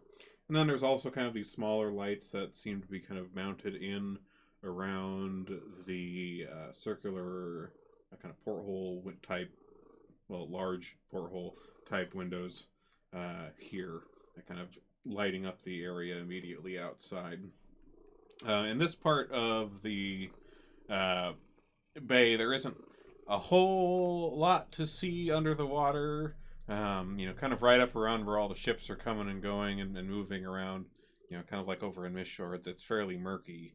Like you can kind of see the kind of lazily waving, kelp and, kind of other underwater plants, or, like the shadows of them just kind of drifting to and fro from the currents under the water. And then just kind of general kind of silt and particulate in the water. And Zord kind of chuckles a little bit and says, "Well, the view up here by the docks is not really the best, but once we kind of make our way out into the harbor, a little away from all the activity, things settle down a bit, and we'll have a better view of the area." And probably be a little more pleasing to look at. The view is the problem. We're underwater. I'm not scared of the dark. I'm scared of the water. Okay, Jinku, if we just don't look out the windows, maybe it'll all be okay. Okay. I'm just gonna stare at you, Zyara, but it's not creepy, okay? It's a little creepy, but okay. I know. The other option is I could knock you out if you like. You're not on the list yet. Let me finish my pickle, and then I might take you up on that. All right. So while you all are conversing here, Zord kind of sits down. There's kind of a somewhat fanciful chair. It's kind of it's mounted on like a kind of a swiveling base, right up at the front there, in front of this kind of console panel with a variety of buttons and levers and gauges and dials and things. And he kind of sits himself down on it and does a little twirl around in the chair. And he motions to, there's a couple other seats in this kind of front area that are kind of built in. There's a little platform in the middle. And he kind of looks at you, Boo, and you, Torta, and says, "Well, if you're fine with the view, the seats up here are much more comfortable than the floor." Yeah, I'll take the closest one to the window I can get. And he kind of turns and looks at you two, Zara and Jinku, and says, and you're more than welcome to stay on the floor there, but a little further back down the hallway are some rooms with probably some more comfortable seating and less of a exterior view that may be more comfortable for you than a corner on a metal plate.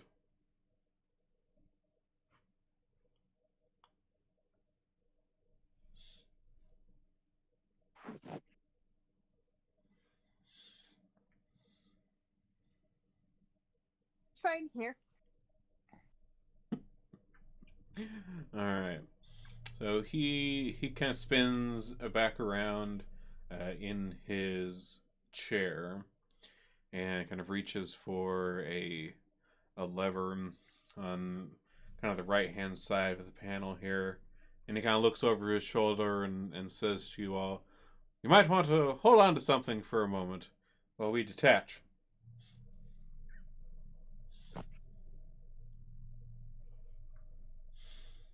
And he yanks this lever down, and there's kind of this uh, decently loud kind of clang sort of noise as some sort of hitch or something comes unconnected from the submersible, and um, you all kind of start hearing this kind of soft whirring noise start up, and the whole place kind of gets this just like this kind of very faint kind of vibration going on as the engines kind of kick in to gear.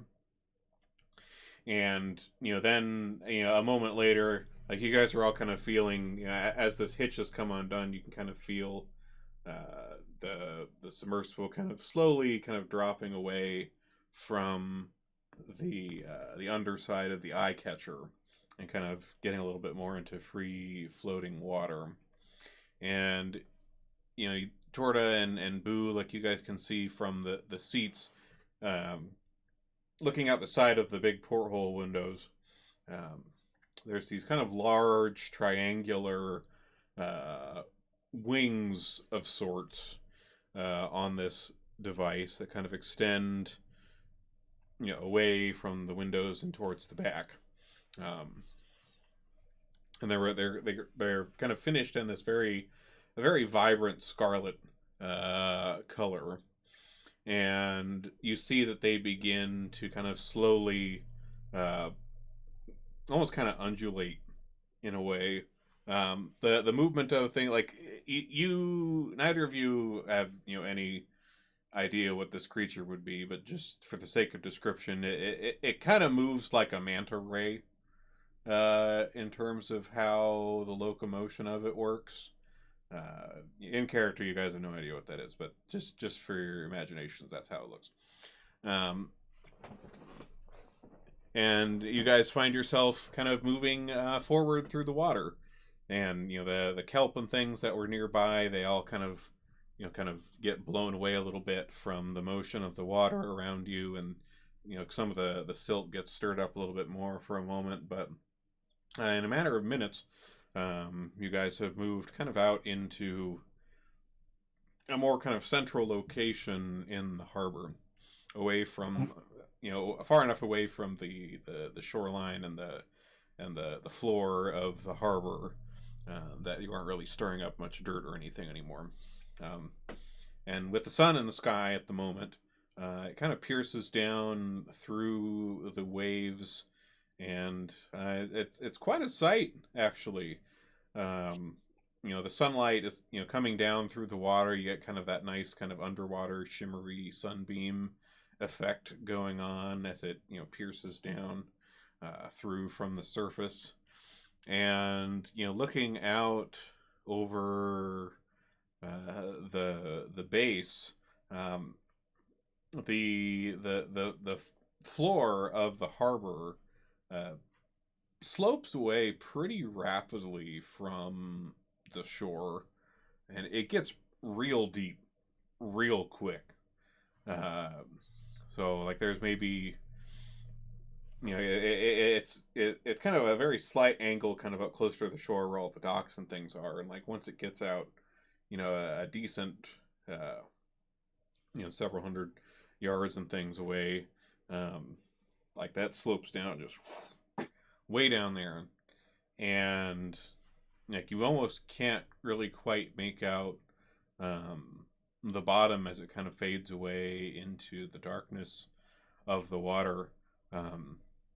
And not too much farther out, it kind of gets into the ocean proper. There's a few places where you're looking, like the harbor here. There's a couple kind of long strips of land that are kind of encircling around a lot of the harbor. These kind of little islands of sorts that kind of break up the depths. But in between those, you can see it kind of extends out past and then into the ocean proper. Beyond that point, but there is quite a few things that you can see down here. I mean, quite a few what looks like remains of ships of various kinds in various states of decay. Some that are possibly more recent, and the ships are still fairly well put together despite their predicament. Other ones that have gotten to the point where they're not much more than just kind of a field of debris in a vaguely ship-shaped oval of sorts. There's quite a lot. So before the captain gets too adventurous, I'll kind of regale him with the story of how we were in the crab and I saved Boo's life. A punch in the shark in the face over towards that lady's boathouse. That's where we saw this thing. Try to explain that story to him. Okay. All right. So Zord kind of nods and says, "Okay, up towards Miss Shore, then. Okay, we're going to want to turn a little bit to the north." And he is rotating some kind of circular levers around and pulling a couple knobs, and kind of the way that the wings on the side of the craft kind of change a little bit and angle a little bit, and you kind of feel you guys kind of rotating that direction and moving that way towards the north. And he also kind of begins kind of angling downwards more, since you mentioned that last time you guys were up there, when you guys were helping out Grinda, there were some kind of wrecked pieces of this other apparatus that you guys had kind of that you guys had destroyed, that she was after, and so you guys had gone down in her little crab thing to kind of grab the pieces from down there. And so he begins kind of angling down as well towards the bottom to kind of get in that direction. So I want to see if Jinku is calming down and if seeing all the sights is making her fear assuage a little bit, but I don't want to just decide that. I want to roll for it. Okay. What do you think would it be like a Constitution save, or I don't want to just decide it narratively. I want to try to roll for it to see. Sure. Yeah, that's fair. Yeah, I'd say like a Constitution. Would that not be, if it's a save, would that not be either Wisdom save or Insight? I mean, Insight would be Wisdom anyways, so... You just have Wisdom actually does make more sense. Yeah, I guess that's true. So it's kind of like more... Because, like, Constitution is usually more of like you ate a bad thing and you're going to puke. Well, type. wisdom makes more sense because it's like overcoming the fear and Yeah, realizing. it's in your head. Yeah, that makes yeah, sense. let's try that and see if she can overcome this fear. Okay, yeah, that's fair. Roll them up. Haha, nope. Yeah, with a 7, I would say like you probably feel like maybe a little more comfortable, but it still gives you the heebie-jeebies. Like just looking out the window and seeing the great deep blue expanse, you're still just kind of like, eh. You've got, I would say, Jinku, you've got a little bit of like thalassophobia going on right now, with this, which is like the kind of This fear of this things trait is underwater. based on a real life fear. I'm in real life terrified of going underwater. So Yeah, yeah. So yeah. I'd say like yeah, you definitely still got some thalassophobia going on right now.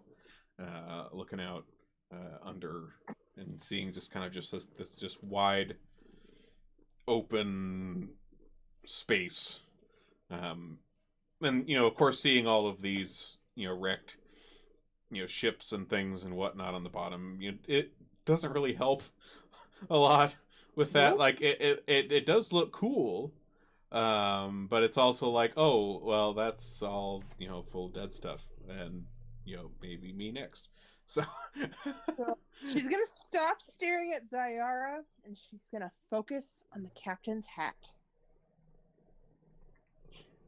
good plan. Good plan. Self-soothing with hat. Well, we know she loves hats, and she particularly loves Captain Zord's hat. Zai, how are you doing over there? She still thinks this is incredibly unnatural, and seeing all of the stuff that shouldn't be at the bottom of the ocean that is at the bottom of the ocean is not helping. All right, same sort of boat. All right. So as you guys kind of get up in the region of Mist Shore, there's a couple of wrecks that are up around this part. I mean, there's been a decent amount just like kind of all over the harbor, but there are a couple at least up here. One of them in particular looks to be at least somewhat more recent than the others, as in like it's still mostly intact. It's still pretty much a ship, whereas the others are a lot more kind of busted up and open.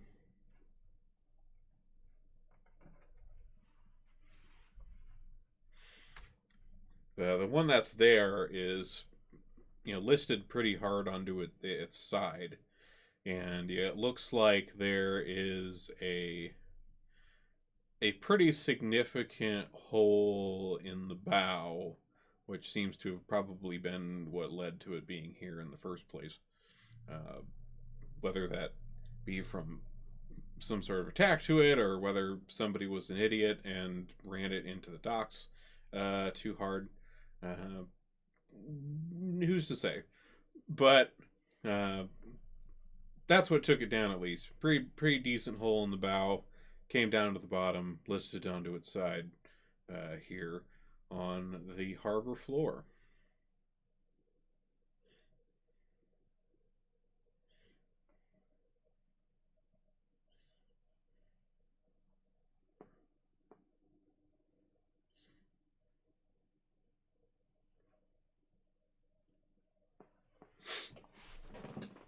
Oop.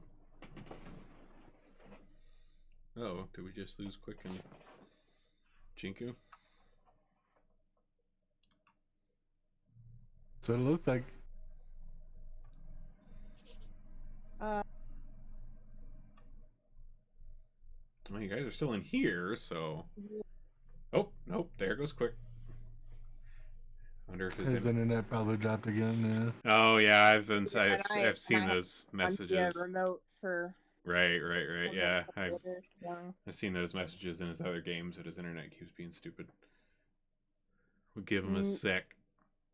So his remote staying computer is offline, so I'm guessing his internet's being shitty. All right. Well, we'll give him a sec to come back. Get things up and running again. Nope, I saw him pop back in, and then he's back out. Oh, so remote just popped back up, so I'm guessing his stuff's coming back up. Cool. We'll let him come.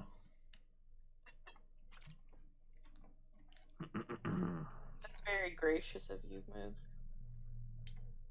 Gracious DM.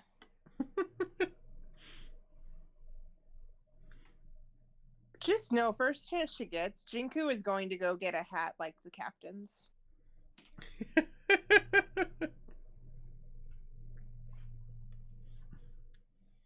It is her life goal. Pretty much at this point. If she doesn't die down here. Well, hey, with the amount of cash in the vault, I think you're going to be able to get yourself a pretty nice fucking hat. Right? She never spends any freaking money.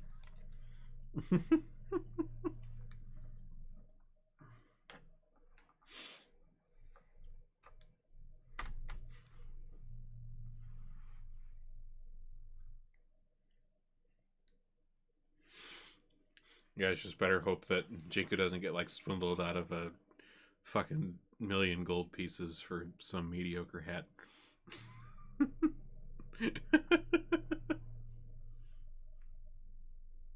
Would be a valid concern for Jenku. That's true. Oh god, Moog, it would be like Estinian in Final Fantasy at the market. Yeah, it would be.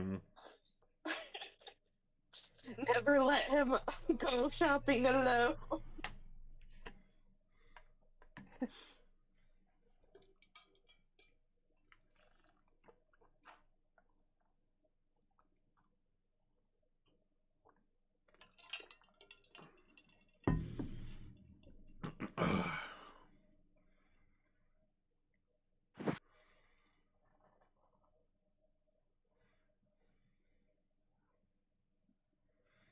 Well, I see Jinku back in Fantasy Grounds. Yep, I just got back in there.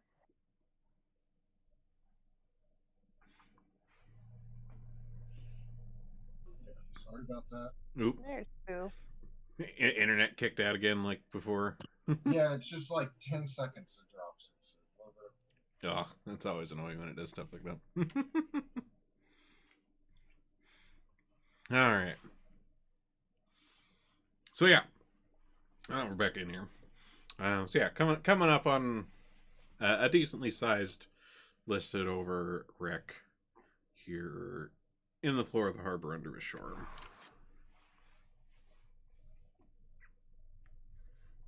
Okay. And Zord kind of spins around in his chair here to the rest of you and says, "Well, I mean, I guess if we're looking for hiding spots of things like dragons, I mean, remains of a ship, caves underwater, probably be likely places, I guess, for them to be. Yeah. Some were not too in the open." Boo, sort of, what the hell are we planning on doing when we find this dragon?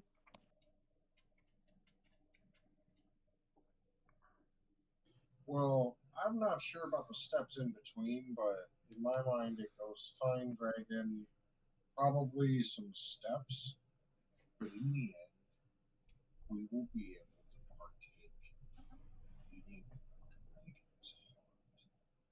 Can you imagine the power? We came down under the water without a plan. Well, there's no need for a plan. We just go kill things. Don't worry about it. You guys knew what we were doing. We're businessmen. Of course we don't know what we're doing. Sarah, I think we need to start staying home. I think so too. Maybe we should just Unless- start taking care of the kids full time. Yep, we'll let them go on their adventures, and we'll take care of the tavern. Yeah, I think I'm okay with that. They can go under the water all they want, Mm-hmm. and we won't.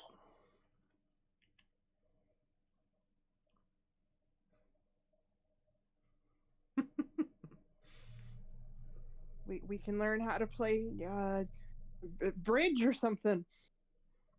Bridge. Parcheesi. Yeah, Monopoly. I don't care anything. I just don't want to be underwater anymore.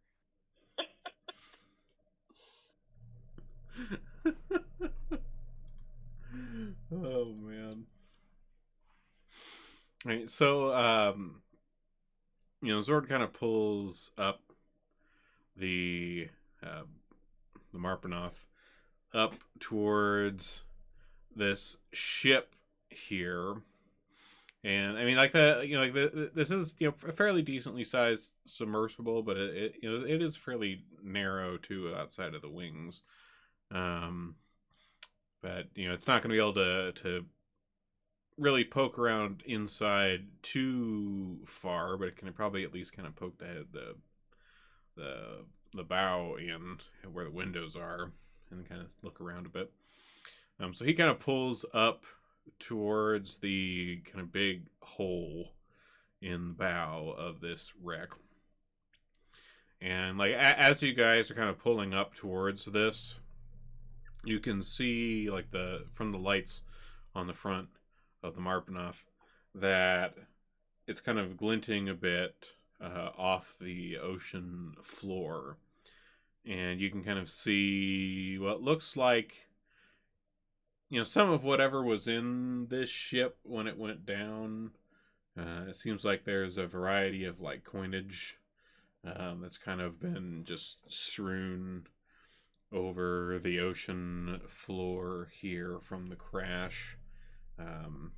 There's a variety of other kind of crates and barrels and things, some intact, some not so intact.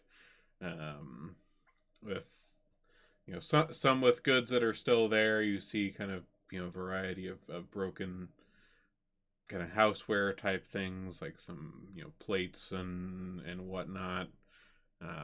Some fairly kind of encrusted looking kind of skeins of weapons and things. But like all of this kind of glitters under the kind of the headlights of sorts of this as you guys are kind of rotating around. But you get around to the hole, and Zord kind of very slowly is kind of pushing this one lever on the control panel forward, just kind of slowly nudging the front end of this into the hole. And the lights are kind of lighting up the interior here, which is definitely in not the best of sorts. The beams in here are all pretty busted, and things are all kind of crusted over with various undersea life. And much to the much to the fears of Zai and Jinku, you see kind of like up towards the kind of the interior of this, like up towards the top, you see what looks like the remains of some sort of skeleton just kind of floating up there, kind of bouncing around against the interior of the remains of the ship, with the water or whatever little air pocket is up there. But there's not much left on the bones. Just the bones, though. Everything else has been pretty stripped You off. say that like it makes it better. Yeah, I don't know. Just the skeleton's probably better to look at than like a bloated, waterlogged corpse. Those aren't pretty.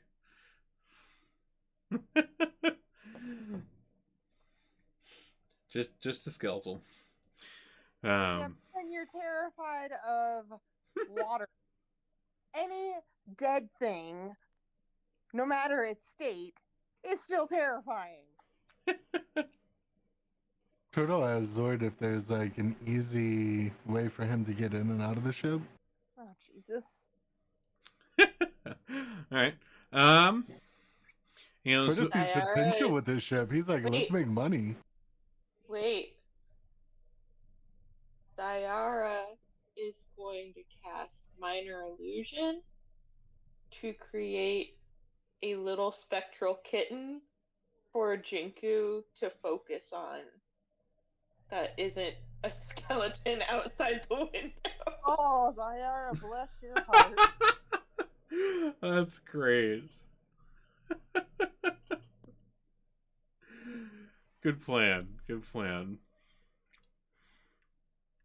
So Torta, you mentioned this to Zord, and he's like, "Well, the hatch actually is kind of covered under an enchantment that's also on the bottom of the eye catcher, which helps prevent any water from coming in while the hatch is open. Like even if I pull up under the ship and open the hatch without it being like firmly attached, the kind of enchantment there makes a barrier of sorts and keeps the water from coming in. I mean, the question is more of outside of the hatch. I mean, I guess from the looks of you, you look like you can probably do fare well in under the water. I assume. Never really tried myself, to be honest. Not really much of a waterborne guy, unless it's inside something like this. But I mean, we'd probably certainly give it a try. I mean, we can slide down there and get that coin that was spilled all over the floor, right? Whatever was on that ship. Well, I mean, yeah. If you're willing and able to go out there into the water and not, immediately drown yourself, then yeah. I mean, that certainly seems like an interesting endeavor. And you'll be able to fit into more places than this can. See if there's anything else in this wreck.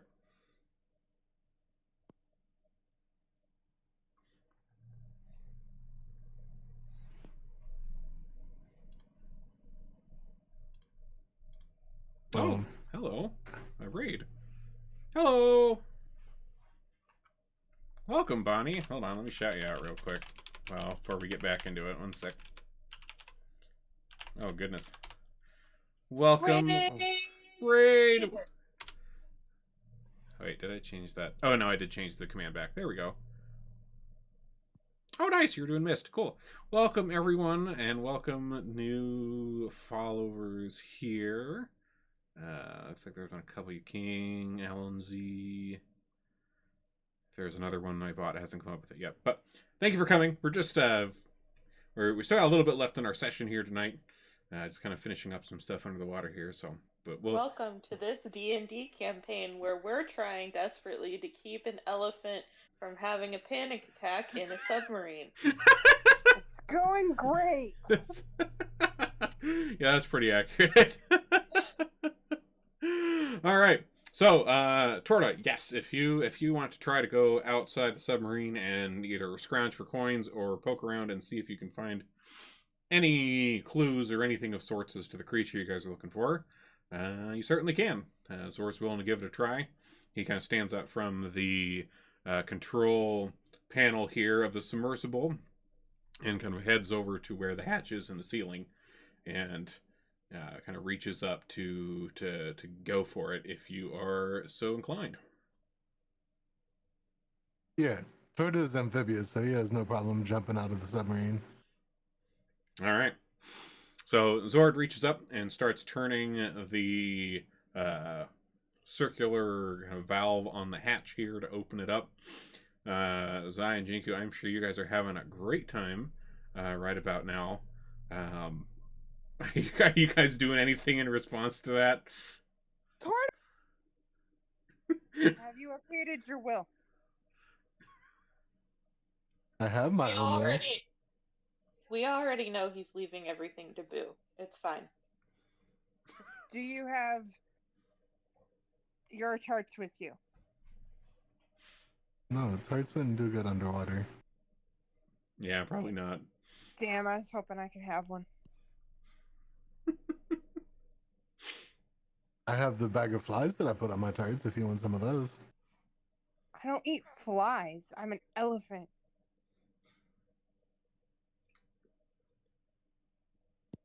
So Tort is ready. As soon as the hatch opens, he'll jump out. All right. So, Zord finishes turning the valve on the hatch here, pops it open, and, of course, as soon as he starts kind of lifting this open, Zai and Jinku, like you both, are probably kind of bracing a bit at the fact that he is opening a hatch, hundreds of feet under the water on a submersible. Probably anticipating the worst. But the his kind of description of this kind of barrier enchantment that he has around the hatch does seem to be the case. You guys are not suddenly inundated with a flood of water at the bottom of the ocean. And the hatch is open, the water waits beyond, and Torta does his little fancy spin jump out into the sea.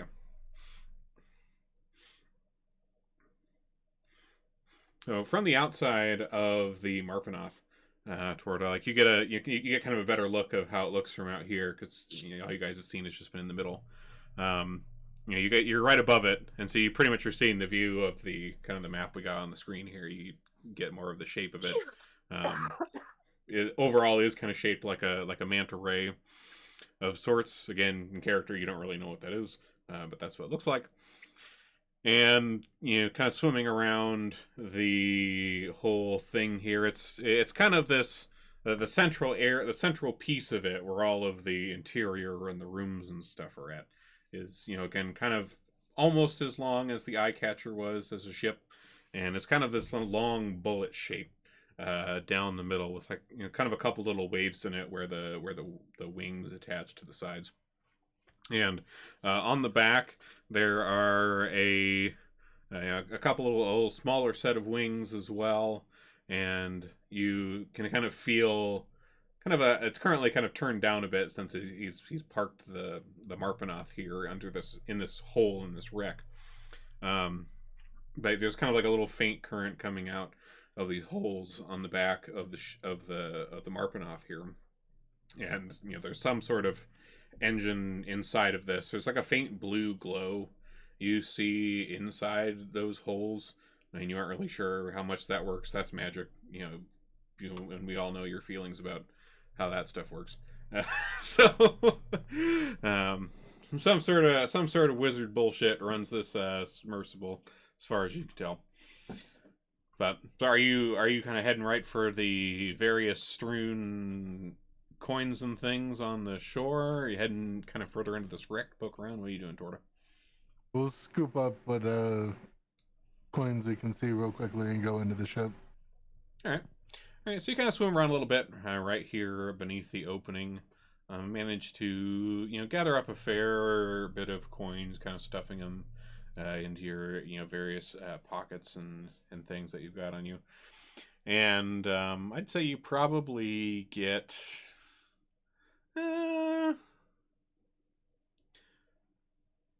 probably at least a good like 50 or 60 gold pieces, just from kind of scrounging around in the sand and kind of grabbing handfuls if there's a little pile of them here and there.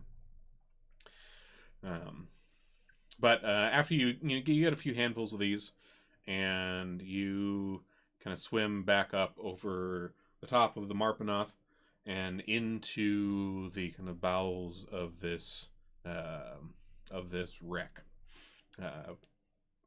right past the one skeleton we saw earlier that's kind of floating there.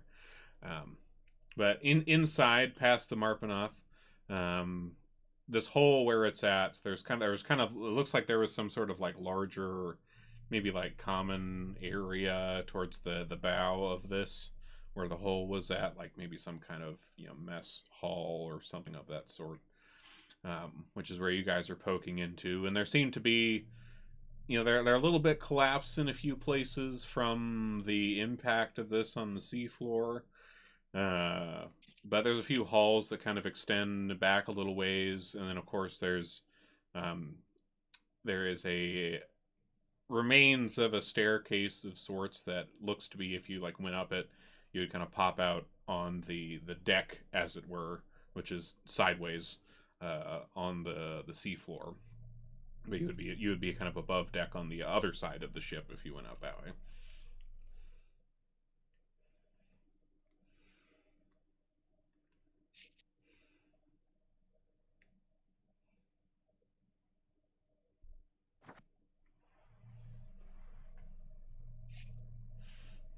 So deeper in, or kind of heading out to the opening on the other side. Nah, we're gonna keep going in deeper and deeper. See if we can find anything good. Cool. All right. So you kind of make your way through the remains of this kind of interior hallway of this wrecked ship. A couple spots you have to kind of squeeze a little bit around some beams and other debris that kind of piled up on those, to get into some kind of farther back rooms in here. Poking around, you see a few rooms that look to be, possibly where some beds used to be. The padding and the mattress and things and stuff are all pretty well deteriorated. But there's still kind of some vague bed frame type shapes that are in here. It's a little tricky to see the farther you get in here as you're getting farther away from the Marpenoth. And you do have, you do have dark vision. That's right. So you can still see decently enough. You're kind of losing some of the shine and the color of it as you get further. Oh wait! That's right. You have like that true sight thing now with your monk stuff, right, or something? It's the astral vision. That's right. Yeah, you have like the astral vision stuff. Okay, so I guess given that, I guess your vision would probably still be just fine since you got your fancy monk vision going on. So disregard that then. You can still see just fine. So as you go further back in here, past these barracks and things of sorts, you get back to what looks like some sort of captain's quarters, you assume. This looks to be kind of more in the stern of the ship. There's a door kind of at the end of the hallway that was open. And coming in here, you can see that like this back part of the ship, there was like a kind of a decent kind of window spread across the back that has all been like blown out. Like the glasses, there's a fair bit of glass kind of that's settled on the floor on the interior here, and assumedly there's probably some on the ocean floor outside as well from when the impact hit here. Looking around in this captain's quarters here, a lot of it is deteriorated. Like there is some pretty there's some remains of what look like some fine cloths and draperies and things that were on the walls, but those didn't stand up too well in the water. Just they've kind of vague threads and things and patches here and there that haven't quite gone away yet. But poking around, you get to an area in this captain's quarters that looks to be where like a bed or something was, and there does appear to be a chest at the foot of the bed. It's kind of keeled over a bit since the ship's sideways, but still seems to be closed, at least. We'll take that as a nice loot item, and we'll try to drag it back to the ship with us. Okay. All right. So you kind of head over to this treasure chest here and kind of grasp your hands on the sides. It's got a couple of kind of iron handles that are fairly like kind of barnacle encrusted and such, but still seem to be holding on well enough, considering. but you kind of pull this with you along in the water, and as you kind of pull this up off the kind of corner in the wall where it's fallen, and you kind of start swimming along, kind of pulling this with you, and you're kind of facing out towards like all those busted windows as you do so, and you see, um, thanks to your astral sight that you've got, um, on the other side of the window, you see a fairly large, um, kind of golden uh, eye with a vertical pupil in it that seems to be watching you through the remains of these windows as you kind of swim away with this, or kind of swim backwards with this treasure chest in tow. We're gonna start kicking in a panic. All right. So you try to take off as fast as you can. Your little webbed feet going crazy here, pulling this treasure chest back up through this little hallway. And like you see like this, the eye, it was kind of right up against the window here, and it kind of pulls back a bit. And you're able to get a fairly decent view. And this does indeed look to be the shape of a bronze dragon, from the look of it. From the area of the window, you can't really see all of it, but you can see kind of its head and its neck.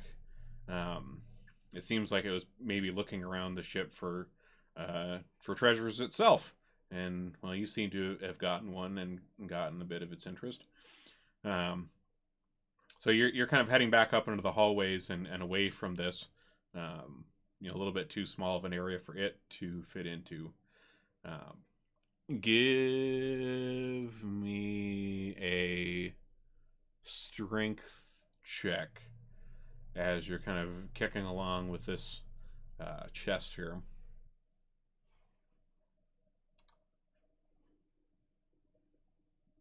Nice, very nice. All right, so as you're getting back up through the hallway here, there's a couple of those spots that were a little tight before, and you being kind of an amphibious, fairly smooth creature, were able to kind of wriggle your way through there. But it's coming back with a boxy, solid object. There's a couple spots where you almost kind of panic a bit, as the chest gets caught on a beam or a piece of metal or something sticking out, but you manage to kind of wrench it through well enough. A couple of these beams kind of break away into some more particulate in the process as you kind of force this thing through, and you finally end up back at the Marpanoth. You're as you're kind of coming up to it, you're coming up like right in front of the windows here with this treasure chest in tow. You see Boo and Zord inside on the other side of this porthole window, looking at you. They see you coming up with the treasure chest. Zord kind of gives you like a thumbs up, and kind of a smile crosses his face as he sees you with this chest in tow. Do you do anything in response to that? No, I'm just trying to get the thing in so I don't drop it. Okay. All right. So you head back over the top where the hatch is waiting. The enchantment's still holding just fine. You kind of get the treasure chest up there, and you just kind of push it over into the hole, and it kind of drops into the Marpanoth with a thud. Those of you inside, you see this kind of deteriorated, somewhat barnacle-y treasure chest poke through the open hole to the ocean in the ceiling, and then kind of plop with a wet thud and kind of a jangling noise as it hits the metal floor of the Marpanoth. And Torta follows in shortly after.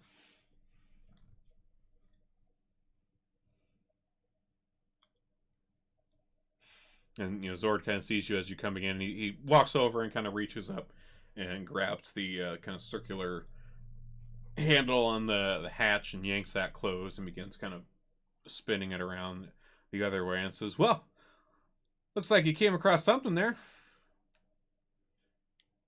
Yeah, there's something outside also. And his eyes kind of widen at that, and he says, "Something as in what we're looking for here, or something else?"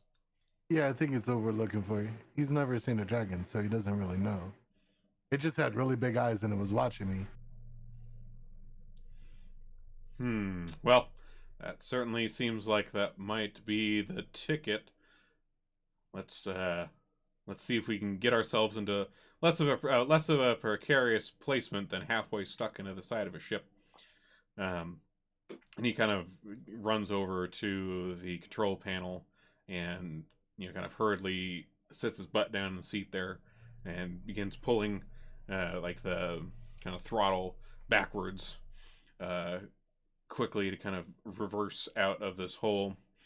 So the Marpanoth pulls backwards, and he's kind of rotating some of the things on the wings, trying to get a little bit of a turn once he gets out of this. And as you guys pull out of the hole, you see kind of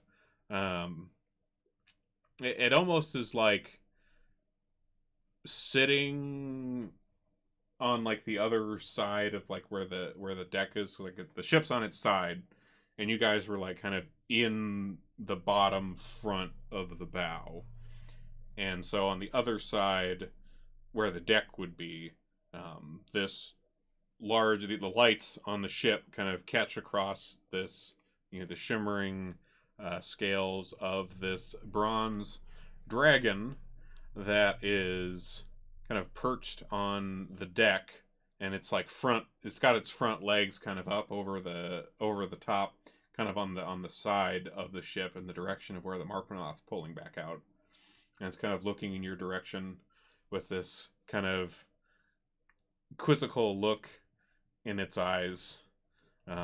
It's big. It's big, big heckin' boy. Definitely at least a couple times bigger than the Marpanoth. Should I go talk to it?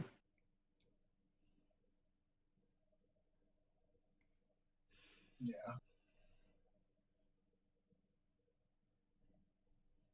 So, as you guys are kind of staring kind of in awe at this thing, trying to figure out what to do with it, you see it kind of pull itself back a bit, and the wings on it kind of flit outwards, and it kind of dives in your direction, and Zord kind of seeing it rear back a little bit, like immediately reacts, and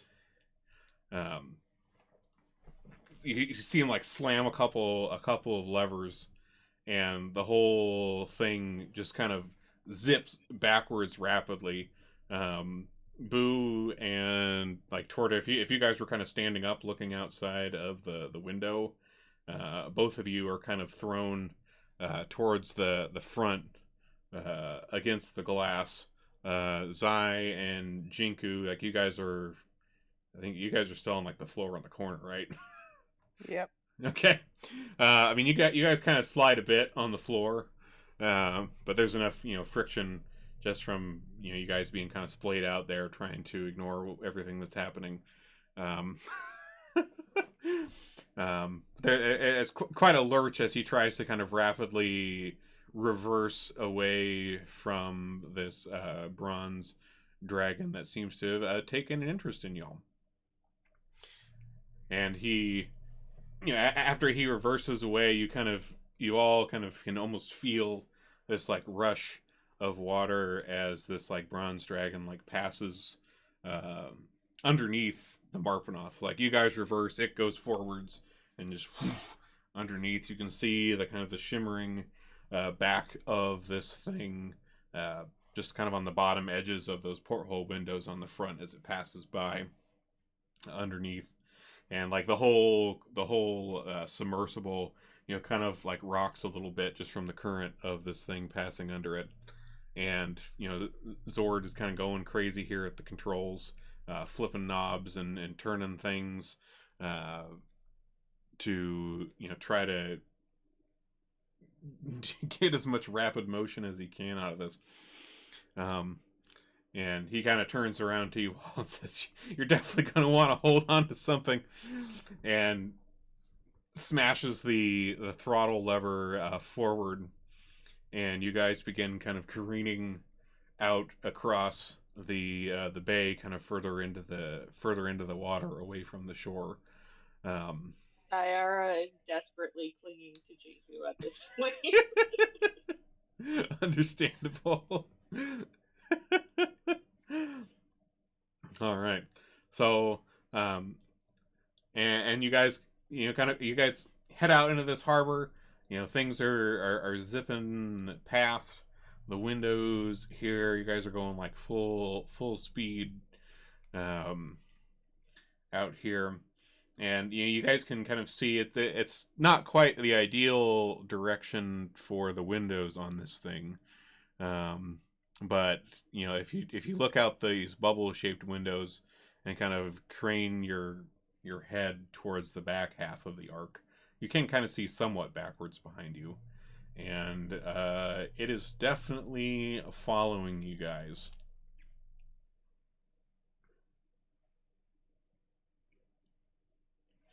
And I think with where we're at right now, this is probably a good spot to call it.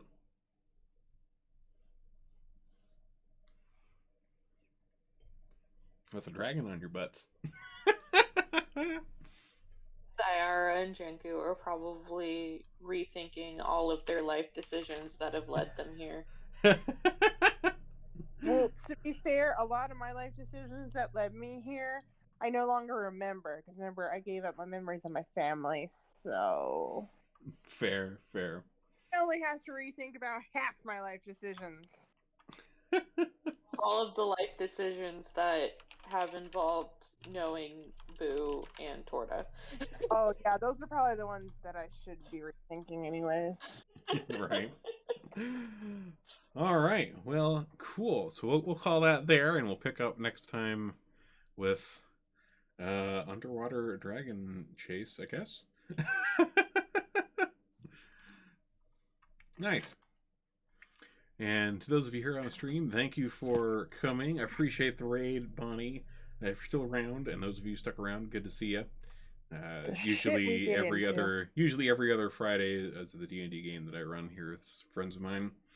And we're gonna go raid. Looks like Steph is doing something. Not Final Fantasy 14. They're doing something else. So we're gonna go raid Steph. I don't think Moog realizes he's muted. And see here. Alright, I'm feeling kind of weird, guys. I'm not too helpful. Feel better, brother. All right, off we go. See ya. See you guys later.